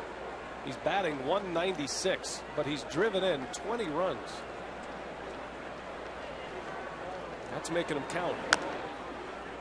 And he made one count in the first inning when he drove in a run with 2 outs on a single to left. Kind of been that kind of a hitter throughout his career. Never a guy that's going to hit for a huge average, but he'll get his home runs. He's only got the 4 home runs. That gives you an idea how many guys have been on in front of him. Hanley Ramirez and Cantu have been on quite a bit this year. Big pitch for Manny here in the 5th inning. 2 balls, 2 strikes with Ramirez out at second. And a good one. Blows it right by him. Foul tip into the mid of Kendall. And a strikeout for Manny Parra. So the Marlins failed to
volunteers and other heroes in the community that have helped their neighborhood in extraordinary ways. This month's honoree is 10-year-old Zach Harmon. For the last 3 years, Zach has organized the Z Drive. He asks family and friends to help him celebrate his birthday by donating food items to the New Berlin Food Pantry. Zach received 4 game tickets to tonight's game, and he actually threw out the first pitch. As you see, young Jack getting it done to Casey McGee, and a Brewers gift bag. Fans can nominate their community achiever at brewers.com/community, guys. All right, Telly, thanks a lot. Manny Parra trying to bunt his way aboard. And it rolls into a 1-3 putout. It's another good play by Karanka. So out number 1, the left-hander making his first start since 07. Manny did it so well the first time with a sacrifice bunt. Thought he'd give it a try for a hit. That's a pretty good job. I mean, that's pretty good technique. That we were talking about bunting so much, we might have to do an instructional on some bunting. Davey Nelson was an outstanding bunter, and I do recall Bill Schroeder dropping down a bunt single during the Juan Nieves no-hitter. Is that true? Yeah, I did. Push bunt. Little push bunt hit. Difference in techniques, trying to bunt for a base hit and bunting for a sacrifice. I think I'll talk to Davey and see if he might be willing to do that. I bet Davey still has his skills, you know. He's been able to keep him sharp. Does a lot of bunting. Yeah.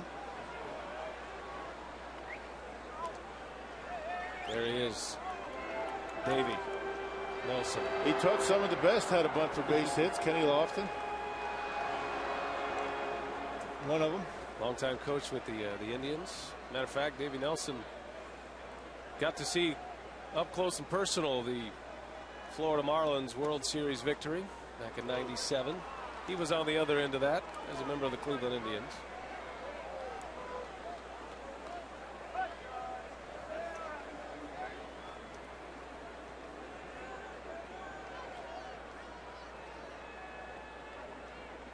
Ball and 2 strikes on Ricky Weeks.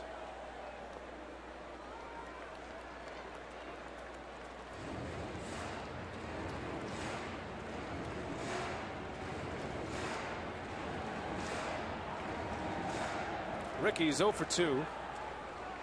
Trying to extend a 5-game hit streak. He's one of the most productive leadoff hitters in the big leagues right now. He and Alfonso Soriano. That one's belted deep left field. And this one is tied. Ricky Weeks squares it up at 3.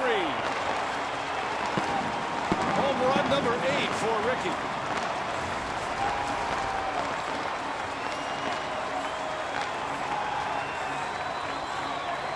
Another guy squaring up a lot of baseballs the beginning part of the season so far. Fastball down. Right down the middle of the plate, about thigh high, and he gave that one a ride in the left center.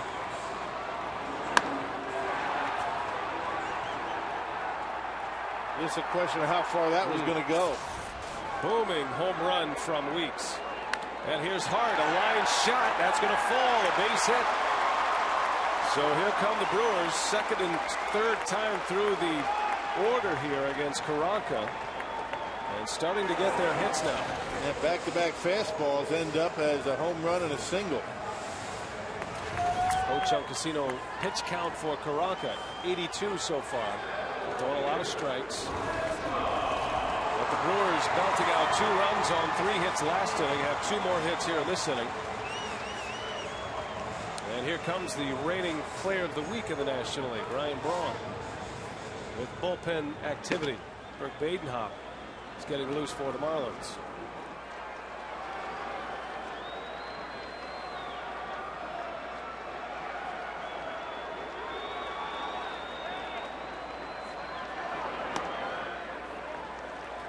You know, with the way that bullpen has been performing for Freddie Gonzalez, you got to figure that he was hoping to get at least, you know, minimum 5 innings, 5-6 innings, and leave with the lead. You got to feel good if you're a Marlin fan.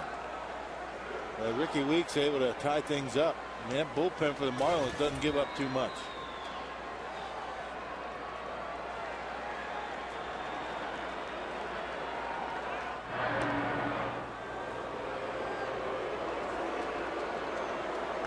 Both managers have the luxury of fresh bullpens tonight with a day off yesterday. Maka would certainly use Trevor Hoffman tonight in a save situation. Hoffman has not pitched since Friday, so he'd like to get him in there tonight.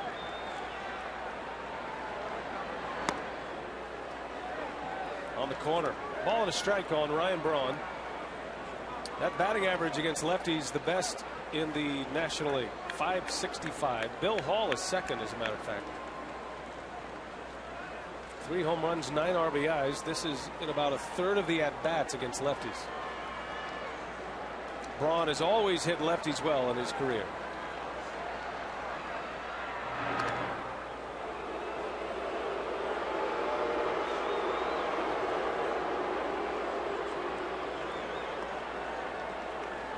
Ryan was given credit for an infield hit his last time up, and he scored on Fielder's 2-run homer.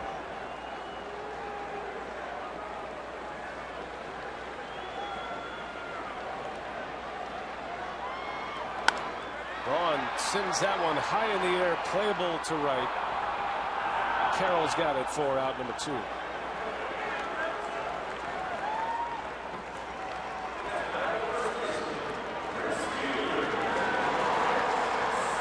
So here's Fielder now with 2 outs. Prince with 2 hits against the left-hander tonight. This blast is Powerball home run number 6 of the year. Fielder bringing the Brewers to within a run. And if you weren't with us, Bob Uecker was on the air during that inning. Uecker called it for us. Yeah.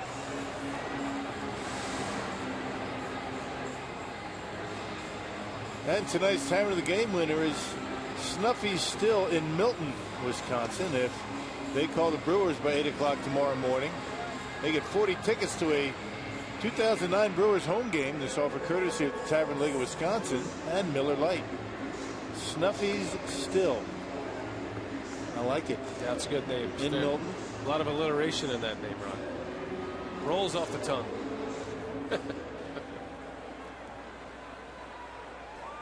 All tied at 3. Weeks home run evens the score. And now Fielder can untie it with 1 swing of the bat. They've got the big shift on for Prince. This is one of the most advanced shifts that Prince has seen this year. Basically, Hanley Ramirez in a second base position with Ugla out there in short right. And that defense was why Prince was able to get a base hit in his first time up. That one's hit well. Deep right field. Prince Fielder puts the Brewers on top.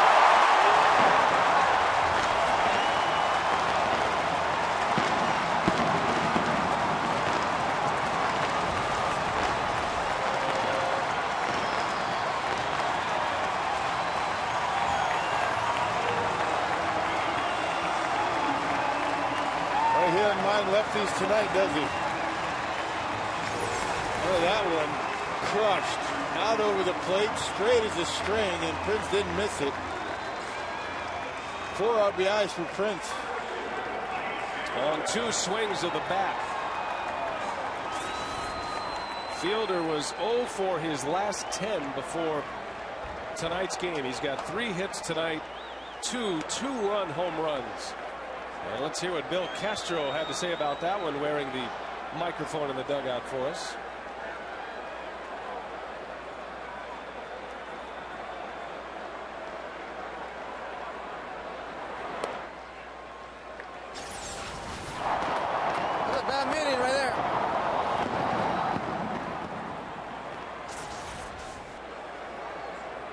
Even a pitching coach likes that. Even a pitching coach knows what good hitting is and put a good swing on a baseball. Boy. Prince now with 7 home runs and now has 29 RBIs. He's taken over the club high in that category as the Brewers come roaring back the last 2 innings. Fielder's home run for 2 in the 4th. Weeks and Fielder with home runs for 3 here in the 5th inning. And Karanka finds himself down a pair.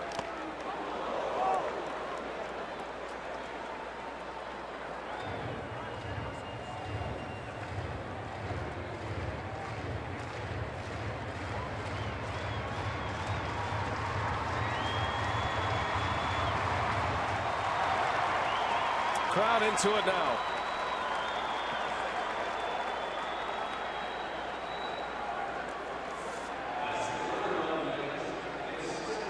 Cameron, a strikeout victim his last time up. Karanka got him on a fastball. Tried to sneak one by him there, and he fouls it away.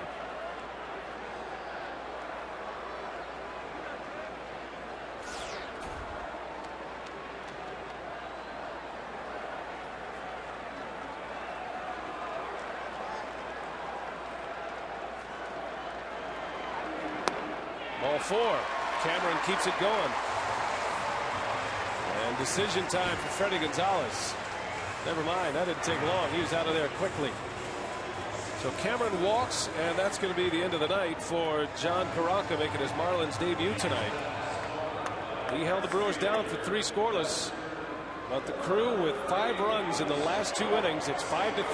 Pitching change here at Miller Park.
Is presented by the Wisconsin Lottery and its family of instant scratch games. Odds are you'll like them.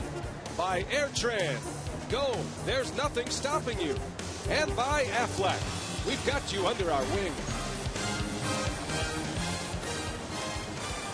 Hey kids 14 and under, join the Brewers Kids Club presented by Associated Bank for just $20.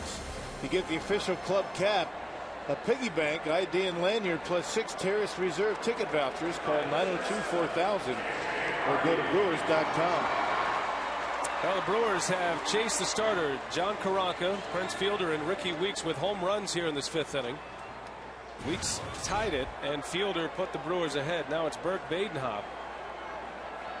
7th appearance of the year for this tall right-hander out of that Marlins bullpen.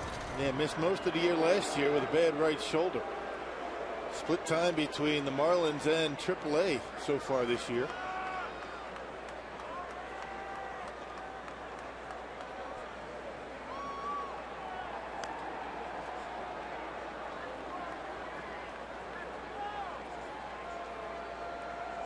J.J. Hardy with Cameron over at first. 3 runs are in. The Brewers have scored all 5 of their runs in the last 2 frames. And Hardy hoping for more here in this 5th inning. One of the reasons why the Marlins have been so good out of the bullpen is because they've got so many relief pitchers every night down there. 8 of them. That's a lot of relief pitchers. 13-man staff for Florida. Keeps them fresh. Badenhop last year missed significant time with the shoulder injury. Pitched until mid-June, then tried to come back, and ultimately was down for the rest of the season in July. He's got a good arm, good command. Hardy gets jammed, but a little fly ball that's going to be caught by Hermida. The inning ends, but the Brewers do big damage. Ricky Weeks and Prince Fielder deliver big shots here in the 5th inning.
Fox Sports Wisconsin Facebook, that is. Just log on to Facebook and comment on the wall post, and you'll have until 8 a.m. tomorrow. The winner will be contacted and posted on the wall at 9 o'clock. So a ticket giveaway, FS Wisconsin Facebook site. 5-3, the Brewers have the lead now. Fielder hit a 2-run homer in the 4th, brought the Crew within a run, and then Weeks and Fielder put him ahead. And 1 man out. Manny Parra is locked and loaded. Let's check in with Telly Hughes. Hey guys, we were so fortunate to have the great Bob Uecker on our broadcast during the 4th inning, and of course he always has a lot of great stories, but here's a good story coming from manager Ken Maka. During the off day yesterday, he had a chance to play a little golf, but he said it's getting interesting because he's getting recognized out in public more often. He said he went to Target just to get some bare cleaning products for his bathroom, and he said people were coming up to him, and of course they were giving him some managerial advice, but he said it's actually pretty cool because he understands the enthusiasm that surrounds this team, and he said he'll take it as long as his team is playing well. So the low-key Ken Maka is now getting recognized out in public, and he said he'll take it. He's not under the radar any longer. Telly speaks from experience. Telly can't go anywhere in this town. No. Yeah, Maka said he was playing a little golf yesterday. You know, he just found a golf course that he could get in a few holes. Out there playing all alone.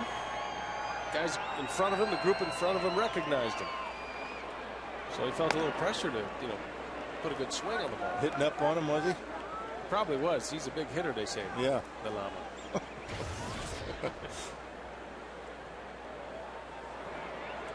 Ball and 2 strikes on Cody Ross.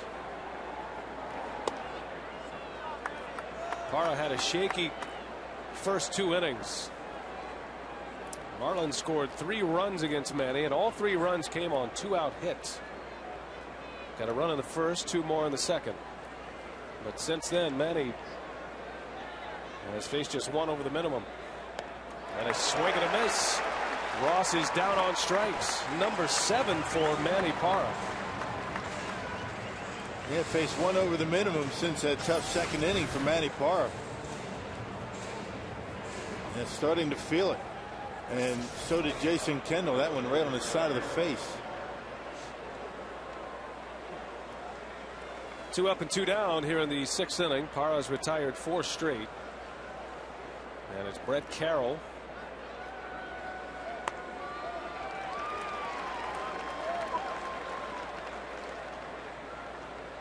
Maka checking his card. Pitcher spot due up next for the Marlins. One of the disadvantages of having 13 pitchers on your staff, you have a short bench. And Freddie Gonzalez going to be forced to go with a left-hander off the bench here, it appears, with Cogman.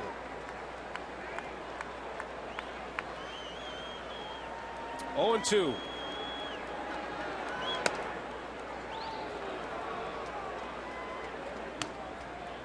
Carlos Martinez will be next. See if Badenhop stays. If Parra gets Carroll here and the pitcher spot does not come up. The 1-2 struck him out. Manny Parra. Back-to-back strikeouts, 8 punch-outs, and 4 scoreless innings.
Here tonight, Manny Parra, after giving up 3 runs in the first 2 innings, mowing down the fish. Prince Fielder, 2 home runs on the night. His second puts the Brewers up 5-3. Ricky Weeks also a solo shot that tied the game in the 5th inning. And Milwaukee right now coming to bat in the bottom of 6. 5-3 is the score. Davey and Craig back on board with you. And Davey, I'll tell you what, Manny Parra, 8 strikeouts, 7 of those coming after he gave up the 3 runs. Through 2 innings, has not allowed a fly ball as well. What's he doing differently? Well, I thought he got a little more aggressive, you know, especially with his fastball. He started really attacking the strike zone, and then he had his changeup and break ball going for him. But that last inning, he just pounded his fastball pretty good. Well, we'll break down Manny's game on our post-game report.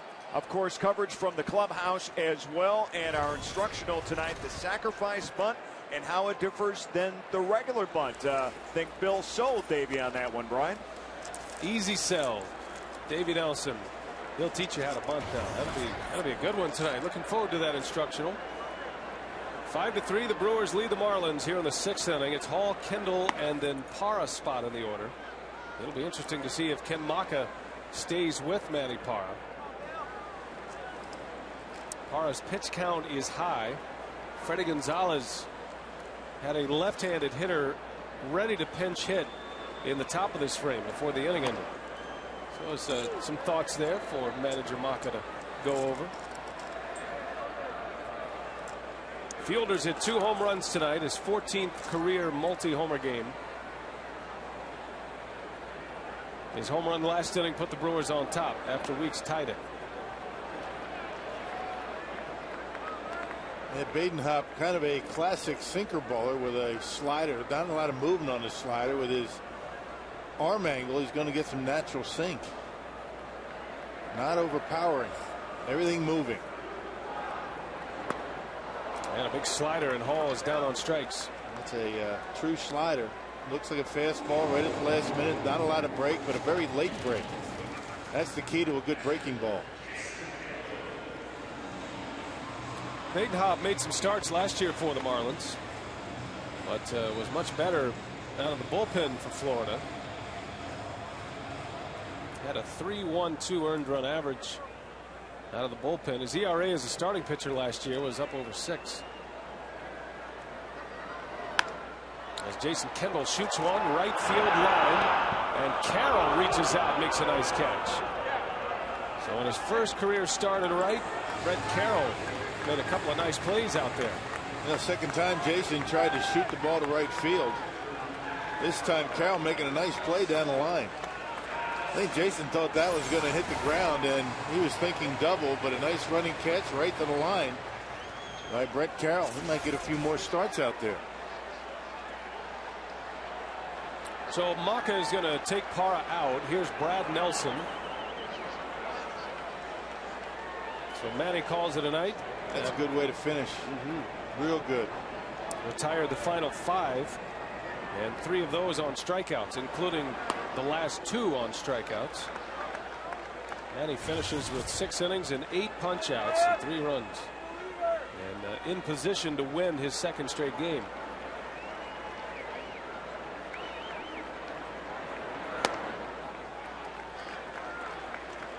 It's always important to give a young pitcher, that confidence going into his next start. Got to believe Manny's going to have all kinds of confidence after the way he finished tonight.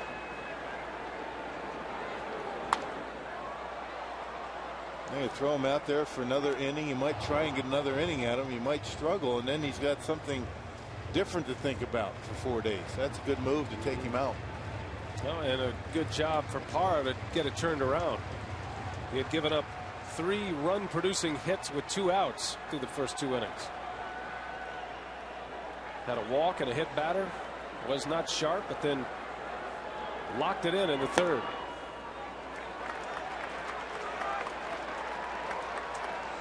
Well, if there is such a thing as a dew barrel, Brad Nelson's is overflowing right now.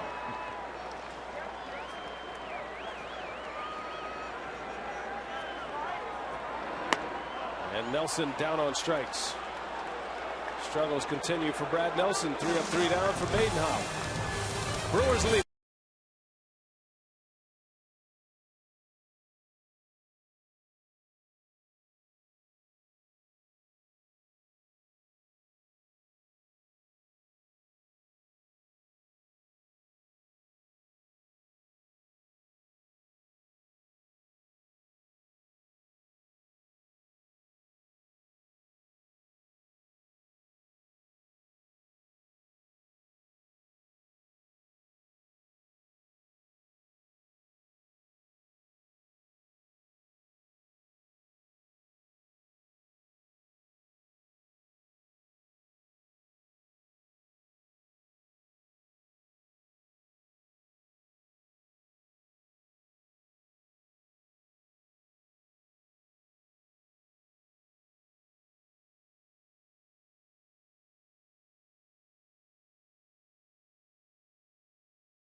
Today, 6 innings for Manny, 6 hits allowed. He gives up 3 runs, all earned, 2 walks, 8 strikeouts. And Bill Castro had some good thoughts for Manny Parra when he left the game. You did a great job today, controlling your emotion. Great job. Huh? Yeah. I mean, you didn't get out of whack at all. You kept pitching. As I kept saying to you, keep pitching, keep pitching, keep pitching. Right, exactly. That's it. And just kept getting better as the game went on. He only gave up 1 hit in his final 4 innings. And a boatload of strikeouts. 6 of them. And you could tell why Bill Castro is so well liked. I among this pitching staff. They were out of camera shot when that conversation went down. That's why we didn't have video of him. But he has the right thing to say, you know. And Castro, very calm, easygoing demeanor, and right on the money with his comments for Manny Parra. And not talking about results. That's the key. I mean, you know, talking about what it took for Manny to be successful tonight. That's probably what they talked about before the ball game in their meeting, and he you know, reinforced, you know, what the positive parts of his game were tonight. Stayed in control of his emotions, was thinking forward, not thinking about bad pitches that he made. So Parra with a chance to win it here tonight. And it will be back-to-back victories as Villanueva comes on and gets the first hitter. So Carlos inherits a 2-run lead here in the 7th inning, his 16th appearance of the season for Milwaukee, and pitching much better as of late. Good command of the fastball. His curveball has been very good, like his changeup always is. He's only allowed the 1 home run. Had some problems early in the season with walks, but other than that, he's been pretty good. And if you're wondering why Villanueva is on here in the 7th inning, this is the tough stretch in the order right here. Top of the order coming up. Brewers lead by 2. Villanueva is going to have to go through Bonifacio, Hermida, and if anybody gets on, he'll have to face Hanley Ramirez. And for a right-handed pitcher, probably the most effective reliever that Ken Maka has against left-handed hitters. As you mentioned, a switch hitter, and then Hermida, the left-hander. You'd rather have Carlos out there than any of the other left-handers, or right-handers, I should say.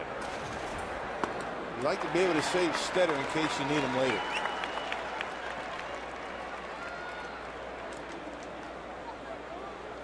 Now the Marlins have a ton of lefties on their bench. Matter of fact, Wes Helms, the only right-handed hitter, and Freddie Gonzalez choosing to save Helms. Even if a pinch hitter was needed last inning, he was going to send a lefty up there against Manny Parra. Villanueva strikes out Bonifacio. Kendall secures it at first. 2 up and 2 down for Carlos Villanueva. It's the 9th strikeout for Brewer pitching tonight. Our Ho-Chunk Gaming Wisconsin text question of the night. Reese in Wauwatosa wants to know, how much confidence does a pitcher have when his offense scores for him? Well, a lot of confidence in that you don't have to worry too much about maybe 1 or 2 runs beating you. In this case for Manny Parra, he was down 3-0. And with the way that Brewers have been swinging the bats in the last 3 weeks, you figure that wasn't going to beat you. So you're confident, you stay in the game, you keep the opposition off the board, and the offense catches up for you.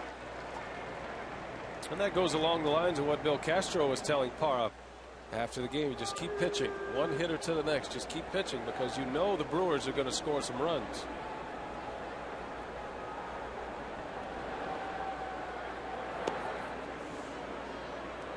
Keep your club in a ball game. Stop the bleeding as Parra did after the 2nd inning. And boom, the offense gets him right back in it. Not only gets him back in it, but gets in the lead. You can say that on the flip side too. Shatters his bat. Hermida rolls to Weeks. And Villanueva, a perfect 7th inning. 3 up, 3 down. Stretch time at Miller Park.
presented by Triple Hop Brewed Miller Lite.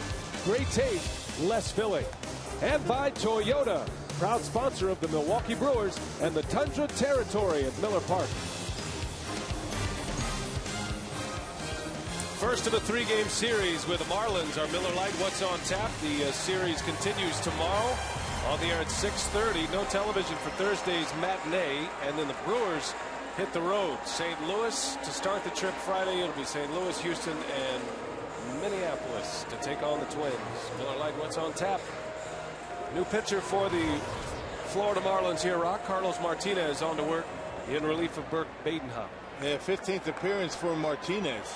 He was recalled on May 6th from AAA New Orleans. Hasn't made an appearance in the major leagues before this year since 2007.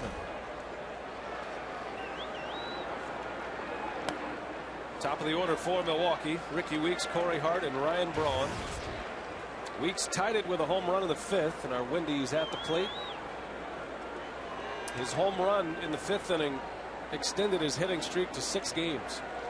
And it was the 8th home run of the year for Ricky. And it was a no-doubter into deep left center field. A couple of tape measure shots in that 5th. Ricky Weeks to tie it, Prince Fielder to put the Brewers ahead.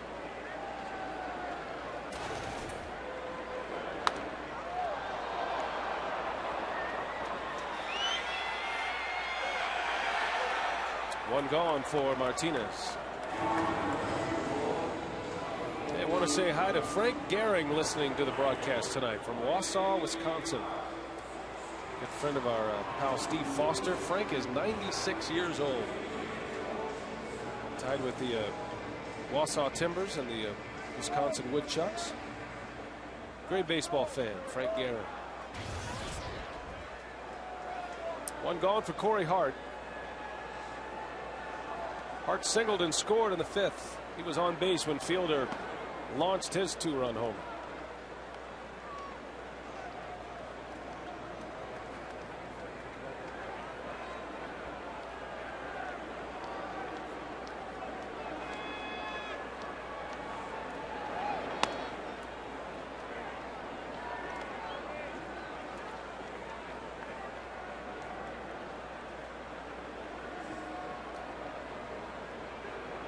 Newsy items coming around baseball, Rock. Ryan Ludwig of the Cardinals had to leave a game earlier tonight in Pittsburgh with a hamstring injury.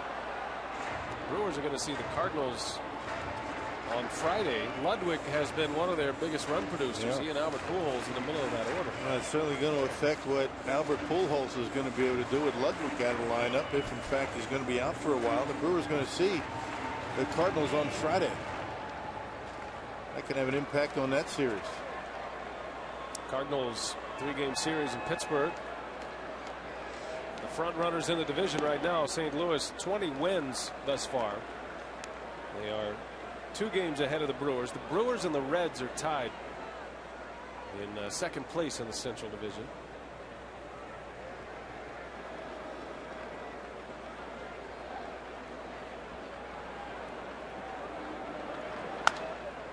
Hart gets under one. And Martinez with 2 outs. Hey fans, Father's Day is just around the corner, so give Dad a spot in the July 19th Brewers Baseball Boot Camp that is presented by Piggly Wiggly. Learn about this rare opportunity at brewers.com/bootcamp. Wonder what that's all about. About books, I'm all for it. Boot camp. Not boot camp. Oh, boot camp. Boot camp. Yeah, I'm all for that too. Okay, have to log on. Here's Braun with 2 outs. By the way, the Pirates beat the Cardinals 7-1 tonight. Zach Duke beat Wellemeyer. Pujols hit another one.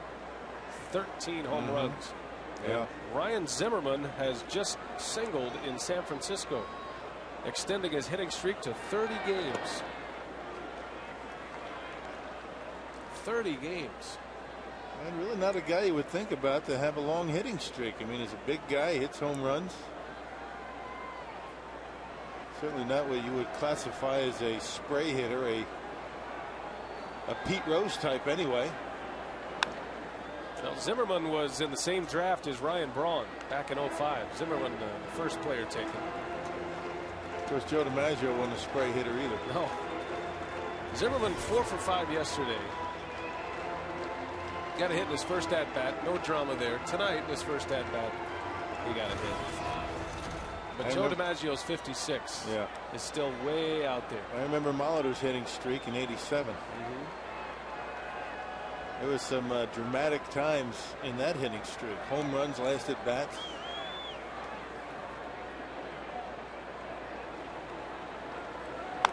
Braun bounces one to Ramirez. And the side retired. 3 up, 3 down. The Brewers go in order, and we head to the 8th inning. Getting late at Miller Park. The Brewers lead it 5-3.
Locked down the Marlins for the final 4 of his night. Fielder a 2-run homer to bring the Brewers close in the 4th, and then he launched a no-doubter to put the Crew on top in the 5th inning. Fielder with his 14th multi-homer game, a 3-hit night tonight. He's driven in 4, and he now has 29 runs batted in. Has the club high in that category, and there is Woody, Keith Wood, our fine camera operator down in the first base dugout. He turns 94 years of age today. And he still looks good. Happy birthday, Woody. Keith Wood is the guy who gives you all those great shots in the Brewers dugout. Those memorable images. The reactions from there. There's Mark DeFelice. Well, great numbers for DeFelice. 15th game, 3-0 record. Look at the strikeouts to walks. 5 strikeouts for every walk so far this year. When you look at his numbers and you say, wow, he must be a power pitcher. Must be a guy with big velocity. Not the case with DeFelice. It's a cut fastball. It changed his career. And he's a perfect guy against the Florida Marlins. Nothing but right-handers coming up for a while unless they decide to go to a pinch hitter. Yeah, a bunch of free swingers. They see that fastball coming, and all of a sudden they commit, and that ball takes a move to the outside, just like that. Struck him out. Big outs again for DeFelice. First time Ramirez has been retired. He's a career .400 hitter against the Brewers. And down he goes. You know, that cut fastball has been consistent as it can be so far this year. Just got a note from Mike Vassallo over in the press box. 2 of his 3 walks this year have been intentional. How about that? Tell you that Mike Vassallo, he's on it, isn't he? He's right on it. Sometimes a little too on it. If that's possible. DeFelice pounding the strike zone. Quickly 0-2 on Cantu. Stetter gets loose. Just lightly tossing right now. It's not a left-hander due up for a while for the Marlins. Even if they got into a pinch hitting role for their pitcher, they could still go to Wes Helms. That's down the road, though. Cantu over to Hall. 2 up and 2 down. And this copyrighted telecast is presented by authority of the Brewers and may not be reproduced or retransmitted in any form. And the accounts and descriptions of this game may not be disseminated without express written consent of the Brewers. Crowd of just under 30,000 here on a Tuesday night. Sellouts all weekend. Brewers attendance has been a big story in baseball. Nice crowd for a Tuesday night. Television ratings through the roof. Big crowds in this tough economic times. Believe me, the Brewers, they appreciate it.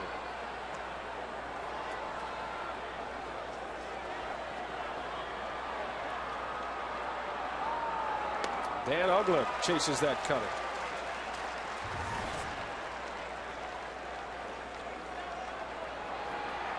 And it's quickly 0-2 on Ugler. DeFelice has thrown 9 pitches, 8 strikes, 1 ball. The 0-2. How about that? 10 pitches, just 1 ball. DeFelice 3 up, 3 down, 2 strikeouts. Some kind of effort.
Lead it thanks to Prince Fielder. Done a lot of damage with the bat tonight. Fielder with 4 of the 5 runs batted in. This long home run brought the Brewers within a run of Jimmy John's delivery of the game, and just an absolute bomb into right center. That put the Brewers on top after weeks had tied it with a home run to start the 5th. Fielder's 2nd of the day, his 7th of the year. And that's where the score still stands. 5-3 Milwaukee. The Cardinals have lost tonight. Pirates beat them 7-1. So the Brewers can get to within a game of St. Louis in the National League Central. Cincinnati tied with the Brewers in the Central Division as well. They are in Arizona tonight, and they are scoreless. That game's in the 4th. Cubs are facing Jake Peavy at Wrigley Field. Cubs have the lead 4-2 over San Diego.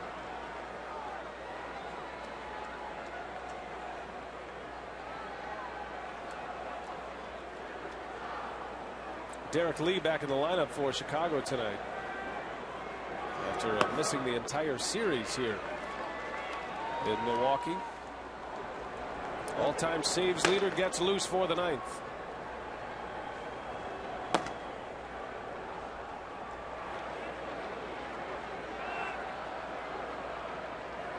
Coming inside on Fielder.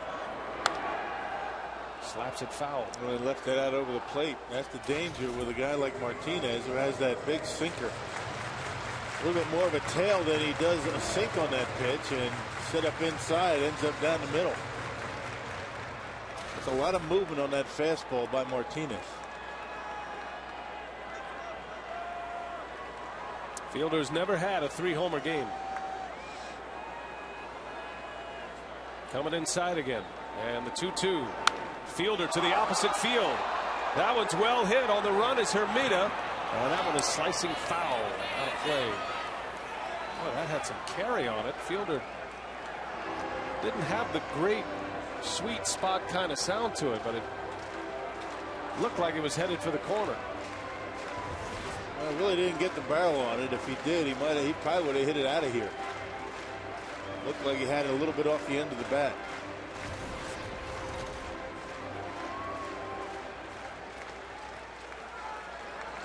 Cameron on deck. Fielder trying to do some damage here in the 8th.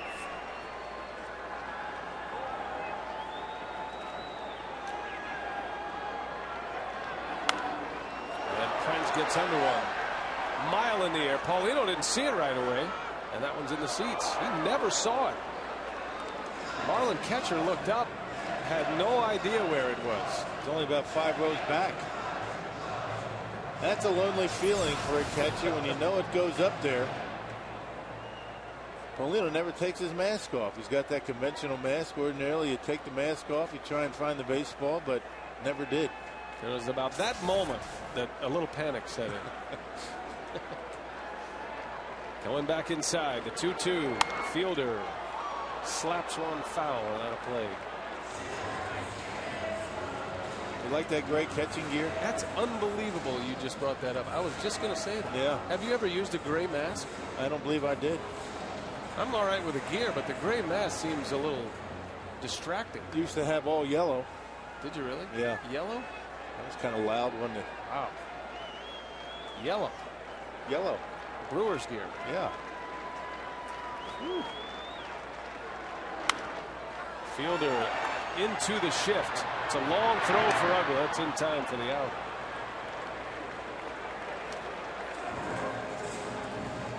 Don't forget, stick around for our on-field instructional with Rock and Davey. Tonight, breaking down the bunting part of the game. That's coming up right after the game. Brewers Live. Who do you think is going to do the bunting there? What will be your role in the instructional tonight, I'll Rock? be throwing some pitches. Nice. Don't hit him. Don't hit Davey. I'm not going to try. The last Brewer Bill Schroeder hit is this man right here, Mike Cameron. That was 2 years ago in spring training. How do you remember that? You know, that's it. How about all the guys I haven't hit?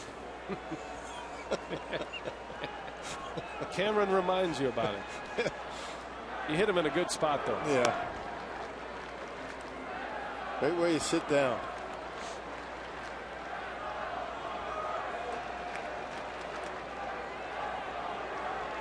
Satisfied Brewer fan right there. Ball and a strike. So much anticipation at Miller Park this year in a game like this, in a safe situation. 2 outs away from Trevor Hoffman. And Hell's Bells.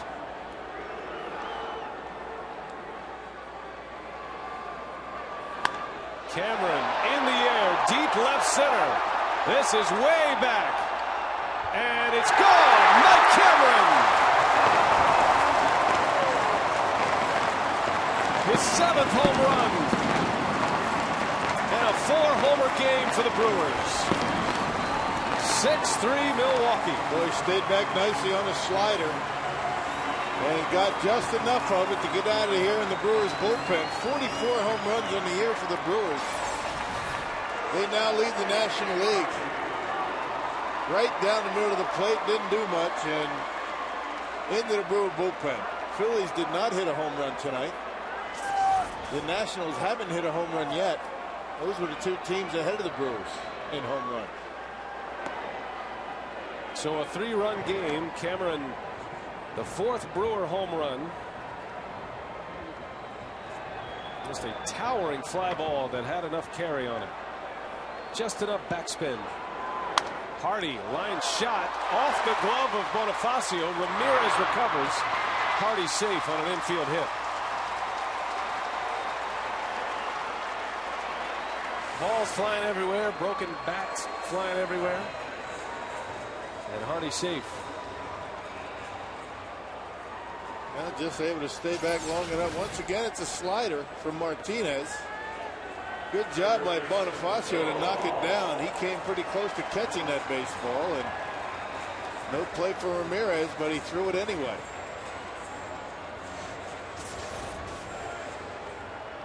JJ has 2 hits, 2 for 4 tonight.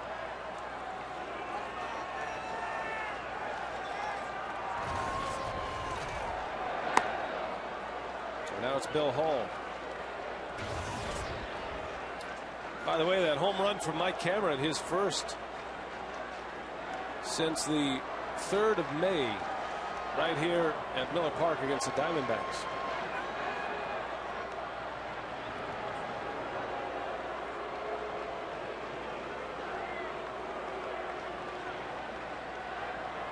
Cameron 1 for 3 with a walk tonight.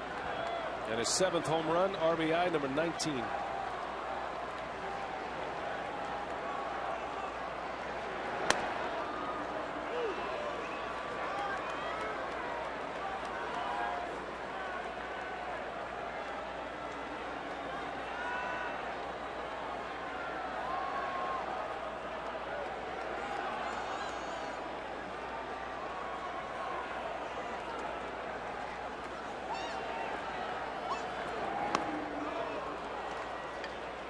Hall, a strikeout victim.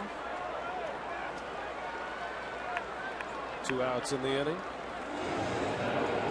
First strikeout for Martinez. Pitching in his 2nd inning.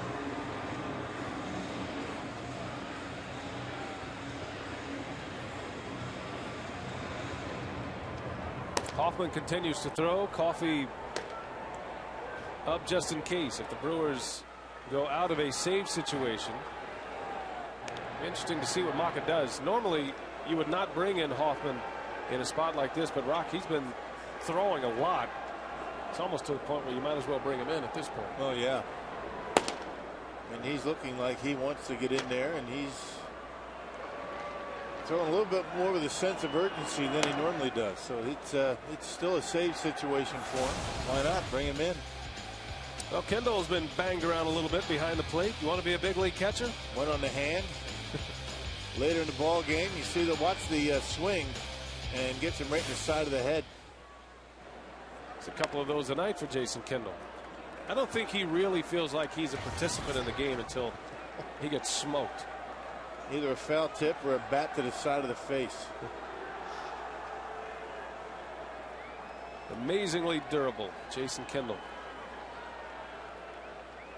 Not only is he flexible, which helps him avoid a lot of injuries, but he is so strong. His hands, he has huge hands. You shake his hand, he'll send you to your knees. He has a strong grip. Tough guy. Caught 149 games last year, which is a franchise record. He'd be pretty good in that Ultimate Fight series. Yeah. They cage him in and they just go Mixed at it. martial arts. Yeah. I think you're right. He could pack a punch, no doubt. And he probably doesn't mind taking one either.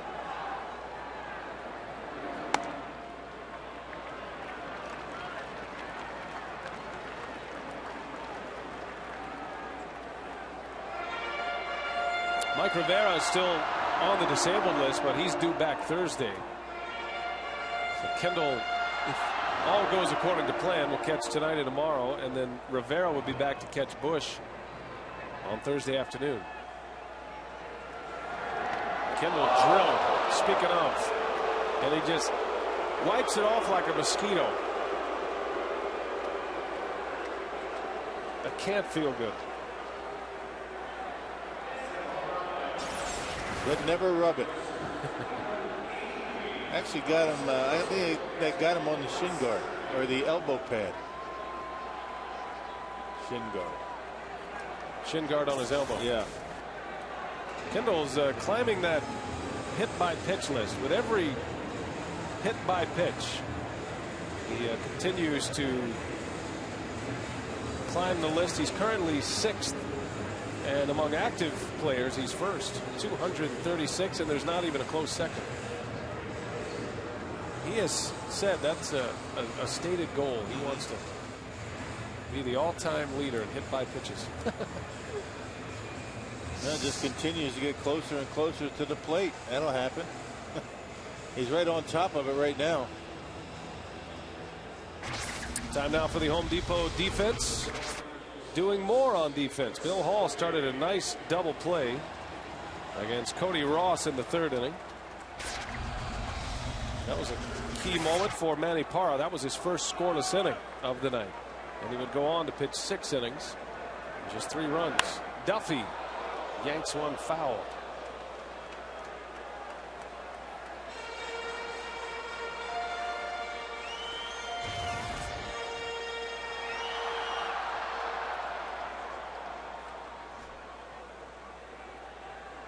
Chris Duffy pinch hitting for DeFelice. The Brewers have 2 on with 2 out.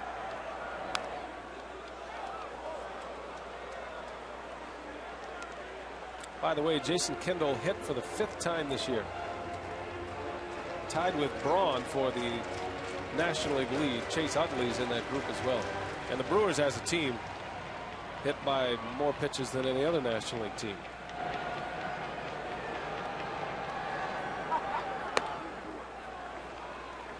And most teams that hit a lot of home runs are going to get hit by a lot of pitches, not because they're doing it intentionally, but because you got to pitch them inside.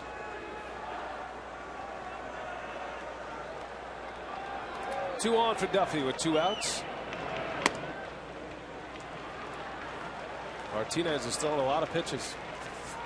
38 pitches at this point. He had a 3 up 3 down 7th, but he's run into a little trouble here in the 8th. Cameron homered. Hardy had an infield hit. Kendall hit by a pitch.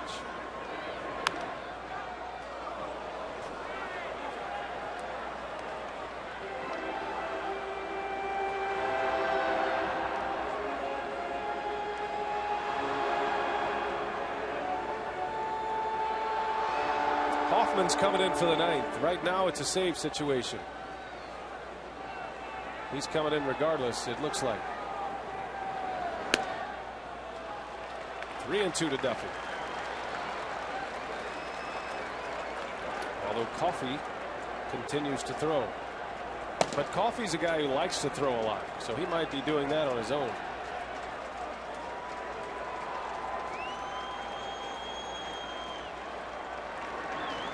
Full count.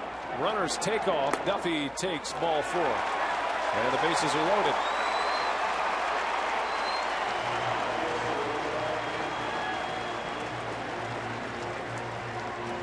And the Brewers have walked 5 more times tonight. Continue to show a pretty good eye at the plate. Don't forget, giving away Brewers tickets tonight on Facebook. Fox Sports Wisconsin site on Facebook. Just log on to Facebook, comment on the wall post, and you have until 8 a.m. tomorrow. Winner will be contacted and posted on their wall at 9 o'clock. Freddie Gonzalez on his way to the mound. So a pitching change at Miller Park. 6th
Ricky Weeks tied it with a shot into deep left center. Fielder hit an absolute missile into deep right center to put the Brewers on top. Mike Cameron homered this inning, and it is 6-3. All of the runs for the Brewers coming on the long ball. 4 home runs tonight, a season high. And out of the Marlins bullpen is Hayden Penn. He does have major league experience, not a whole lot. In his 10th game, 1-0. Look at the ERA, 7.43. 15 strikeouts and 10 walks in 13 in the 3rd inning. Bases loaded, and Ricky Weeks. Trevor Hoffman continues to loosen in the bullpen. Big cut for Ricky.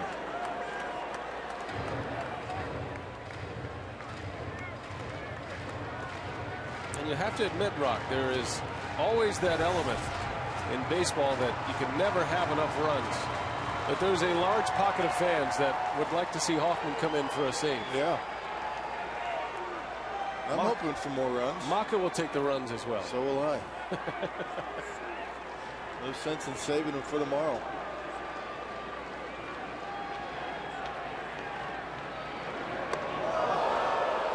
Ball and a strike.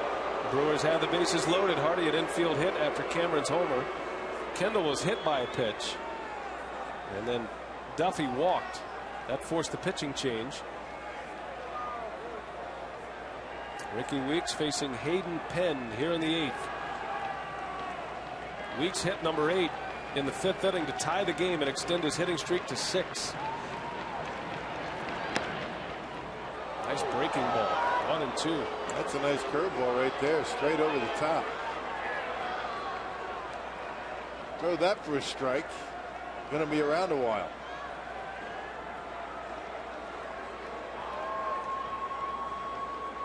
Manny Parra in line for the win tonight for the Brewers. He went 6, gave up 3 runs, all 3 of those runs coming in the first 2 innings. He had 8 strikeouts tonight, did Parra. 1-2 to Weeks. Bases loaded. Ricky stays alive. It's the second time this year Parra has struck out 8 in a game. He did it against the Diamondbacks here at Miller Park.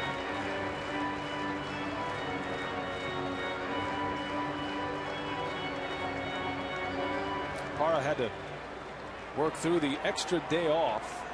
Pitchers are creatures of habit. Team had a day off yesterday. Parra not sharp early, but 4 scoreless to finish up his outing as Weeks takes a ball. 2-2.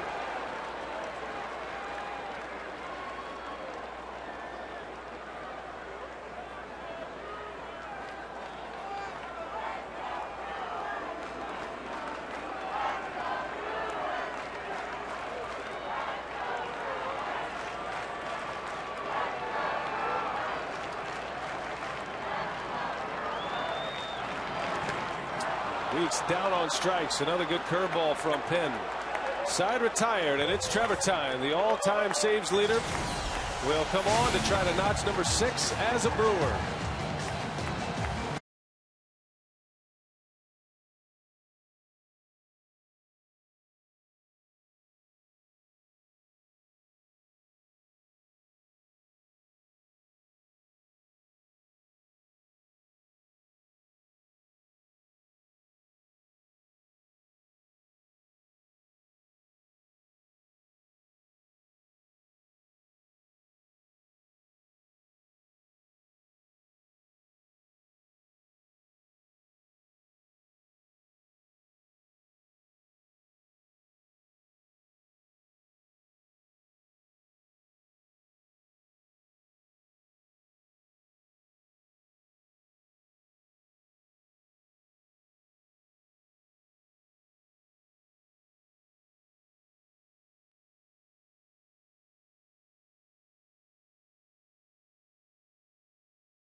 House is rocking for sure as Hoffman making a bid at his 6th save of the year.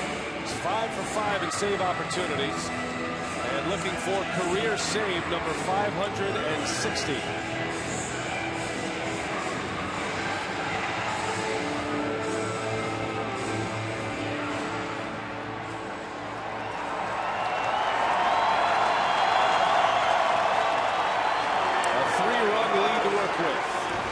And the key to his success has been command of the fastball. It's been on the corners. It's been down. Hitters go up there looking change up, and he's throwing that fastball that's about 90 or 85 to 86 miles an hour right on the corners. Has not walked the batter yet.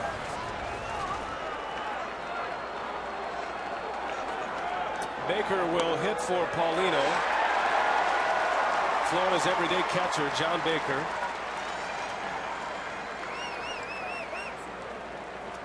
Baker, Ross, and then Carroll scheduled to hit against Trevor Hoffman.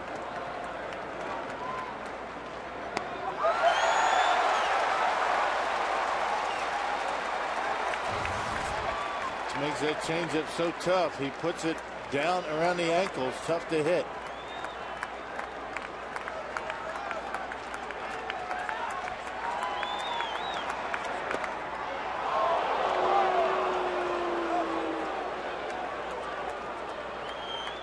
Hoffman at 41 years of age, more saves than any other. Mariano Rivera, still pitching for the Yankees, is second with 488. 2-2. 2 saves with the Marlins. That was his first big league team. He came up in the Reds organization. He went from Florida to San Diego in '93. 16 years as a Padre. And looking for save number 6 as a Brewer. Got it.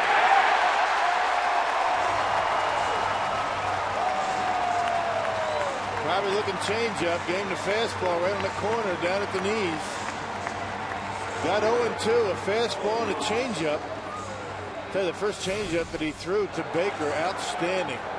Gets ahead, fastball. Here's the change up down around the ankles. Tried to get him with a changeup again, pretty close. Another fastball, pretty close. And finally ringing him up with a fastball. And the next man up, Cody Ross, wasting no time. He jumps on the first pitch. 2 gone.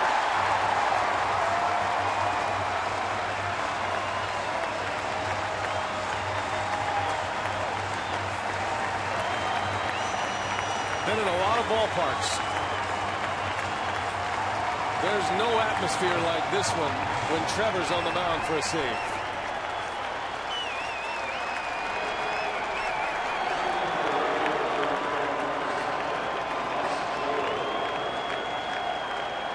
Another pinch hitter for the Marlins. Ross Glode will step in with 2 outs. Marlins down to their last out.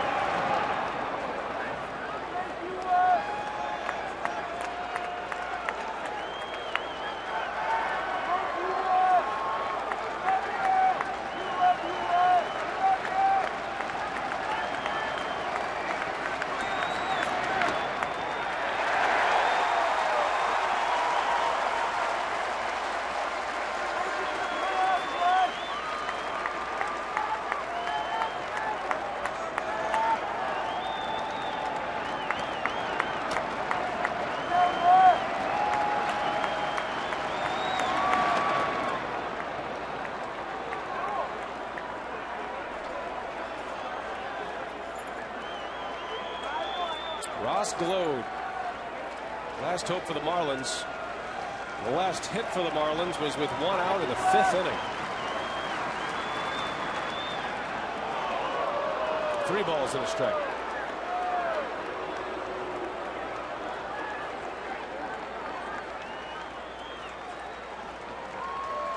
All but one of Trevor's appearances have been here at Miller Park.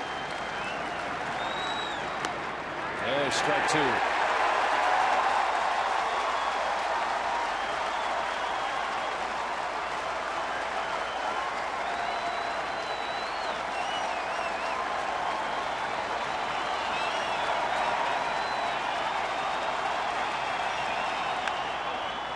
Ricky Weeks, a backhander. And it's in time, and Trevor Hoffman does it again. The Brewers, 6-3 winners over the Florida Marlins in the opener of this 3-game series.